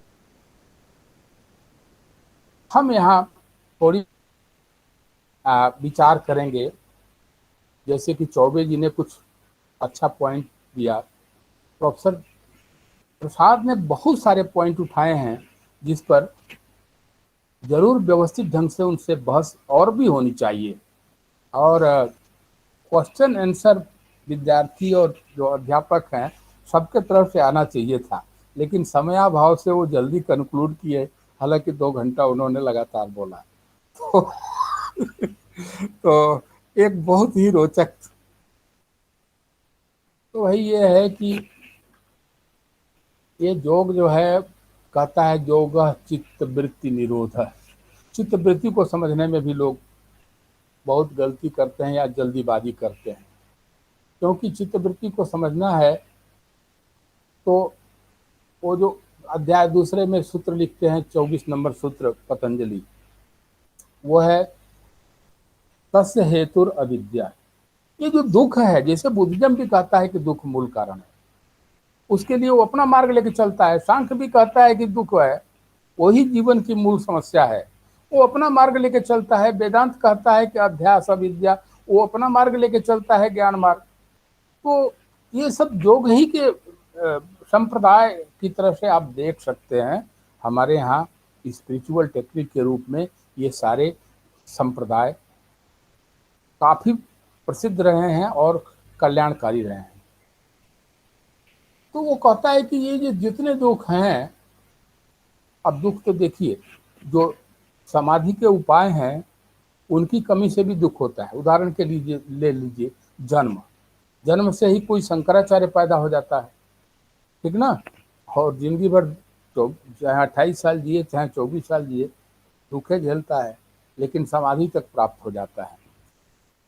तो जन्म उत्तम कुल में हुआ, सुख पाता है, समाधि तक जाता है। लेकिन यही जन्म अगर किसी गरीब परिवार में हो गया तो रोजी रोटी भी उसको परेशानी होने लगती है। कभी कभी औषधियों के वजह से भी सिद्धियां हो जाती हैं, वो भी उपाय है, निमित्त है समाधि में। बहुत तरह की चीजें हैं, लेकिन कभी कभी लोगों को औषधियां मिलती नहीं है, वो ही दुख का कारण बन जाता है। उसी तरह से देखिए, संशय भ्रम पैदा करना या भ्रमित होने करने का प्रयास करना, ये भी दुख का कारण है कि अगर आप भ्रमित हो गए या दूसरे को भ्रमित कर दिए, इससे भी दुख होता है। और कुछ बात ऐसी है कि हम अपने ही देखेंगे, अपने ही सिद्धांत से जाएंगे। अरे भाई, अपने ही सिद्धांत से जाओगे, अपनी ही सोच से जाओगे तो कौन सा विचारों का उत्कर्ष होगा? उत्कर्ष तो तब होगा, विवेक तो तब होगा जब सबके विचारों को सुने और उसमें से मक्खन निकालें। तो सबको बर्दाश्त करना पड़ेगा और सबको समझना पड़ेगा, और तब जो जैसा है वैसी ही उसको देखने की चेष्टा करनी पड़ेगी। उसको आप अपना तर्क दीजिए, लेकिन एक दूसरे के तर्क से दूसरे को आप खंडन करेंगे। अब आंख से कहिएगा कि जो कान का विषय है वो है ये नहीं है, अरे भाई दोनों के अलग अलग विषय हैं। कान सुन सकता है लेकिन आंख जो है देख सकती है, एक न सुन सकता है। सबके अपने अपने विषय हैं। तो चित्त वृत्तियों को प्रोफेसर प्रसाद टच करने का कोशिश किए, लेकिन चित्त वृत्तियां हैं क्या? ये हमारे विचार हैं, जिसे माइंड कहते हैं। तो वो क्यों जो है ये विचार जो है वो पनपते हैं? तो कहता तस्य हेतुर अविद्या।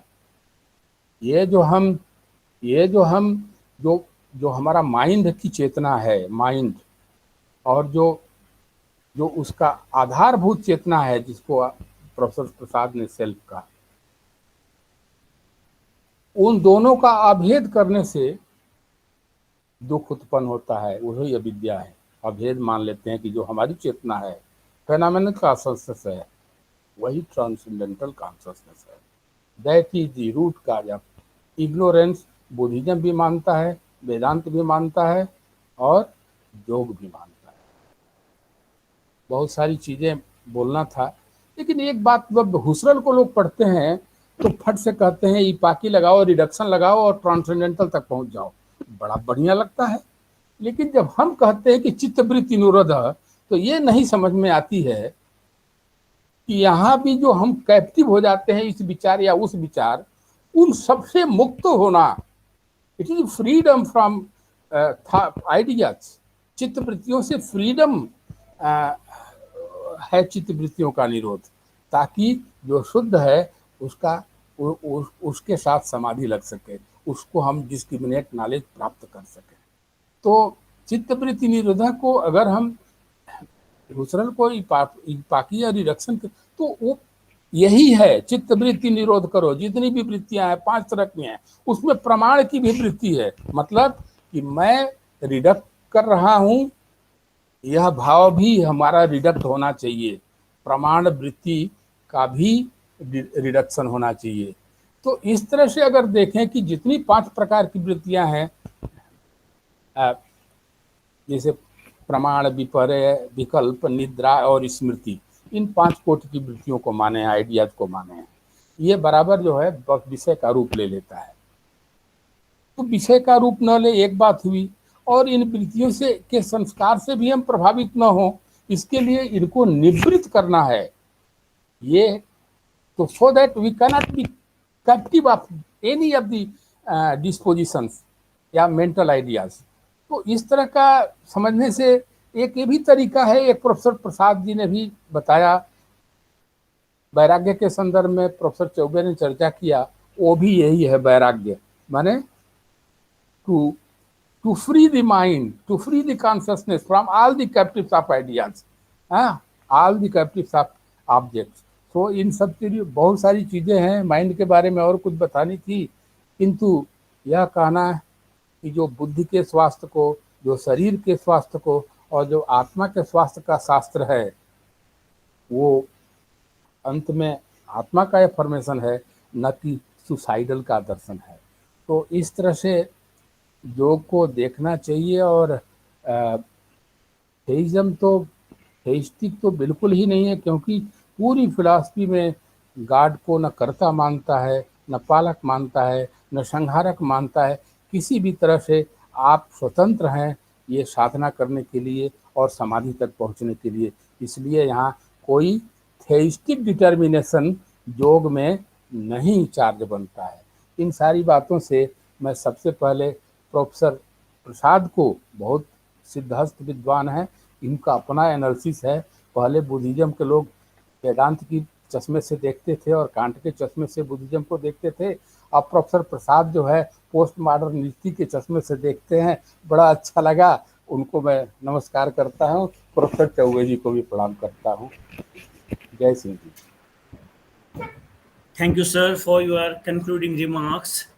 Now it's time to thanks. So I will like to invite Dr. Kalpana Yadav for vote of thanks. Thank you so much, sir. Professor Jhaji Uh, is here. Hmm. my present is Kalpana Yadav, Assistant Professor, Department of Philosophy and Religion, Banaras Hindu University. Thank you, sir, for giving me this opportunity on behalf of the Department of Philosophy and Religion. So first, I would like to express my deep thanks to our guest of honor, Professor D.B. Chaubey, sir. He talked about the importance and the relevance of yoga. Very informative, sir. And apart from this, I want to tell you that I have completed my PhD under the supervision of Professor D.B. Chaubey, sir. Namaste, sir. And next, I would like to express my profound gratitude to the speaker,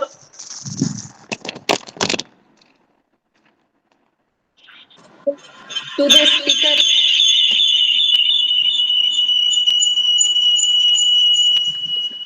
to the speaker of the day,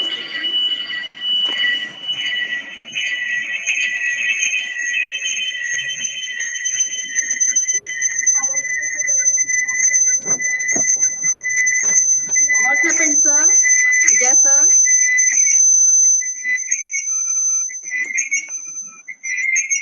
It is not Kalpana ji working. अनज्वाइन करके दोबारा join करिए, आपकी आवाज में eco आ रही है.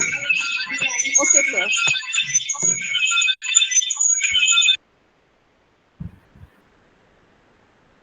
Prasad, I am very thankful to you for your very brilliant analysis and your whole lecture. I liked it. इस तरह का दिमाग को झल्लाने वाली चीजें बोलनी चाहिए. Sir. Next, I would like to express my profound gratitude to the speaker of the Yes, day, sir. Professor H.S. Prasad, sir, and pervasive perspective of yoga has been presented in your lecture, sir. Very informative and illuminating lecture, sir. Thank you so much for joining us today. Now, I would like to thank chairman of the session, Professor D.N. Tiwari, sir, for your outstanding remarks. Thank you, sir. Next, I would like to thank our HOD, sir, head of the department, Professor Anand Mishra, sir, for his support and guidance. This exotic work is being done under the guidance and supervision uh, under your guidance and supervision, sir. I express my deep thanks to you, sir. Next, I would like to thank all the faculty members from our department and other universities. I would like to name some of professors here. I would like to name Professor M.R. Mehta, sir, Professor S.P. Pandey, sir, Professor Jha, sir, R.K. Jha, sir, Professor Durgesh Chaudhary, sir, Professor Satish Dubey, sir, Professor Jyotsna Srivastava, ma'am, Ambika Datt Sharma sir, Abhimanyu sir, Geeta Manak Talak ma'am, and Jayant Bhaiya, Professor Avinash sir, and Professor Dr. Pramod Bagre sir, Baleshwar Yadav sir, Shruti Dubey ma'am, Sarita ma'am, Vivek sir, Dr. Priyanka, Dr. Neeti, Dr. Rahul, Dr. Rajibo. Thanks to all for joining us today.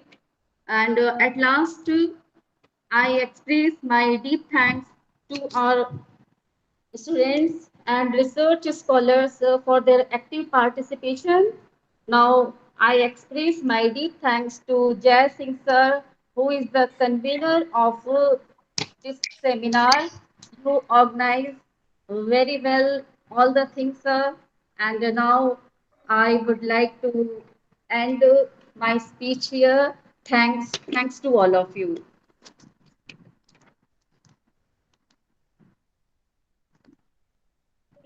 So, okay, sir. ठीक है, प्रणाम sir. प्रणाम, प्रणाम, प्रणाम. Namaste. नमस्ते. Namaste, नमस्ते sir. नमस्ते, प्रणाम. फिर बात होगी सर, नमस्ते ठीक सर, है। नमस्कार सर, Thank you. नमस्ते। ठीक है सर।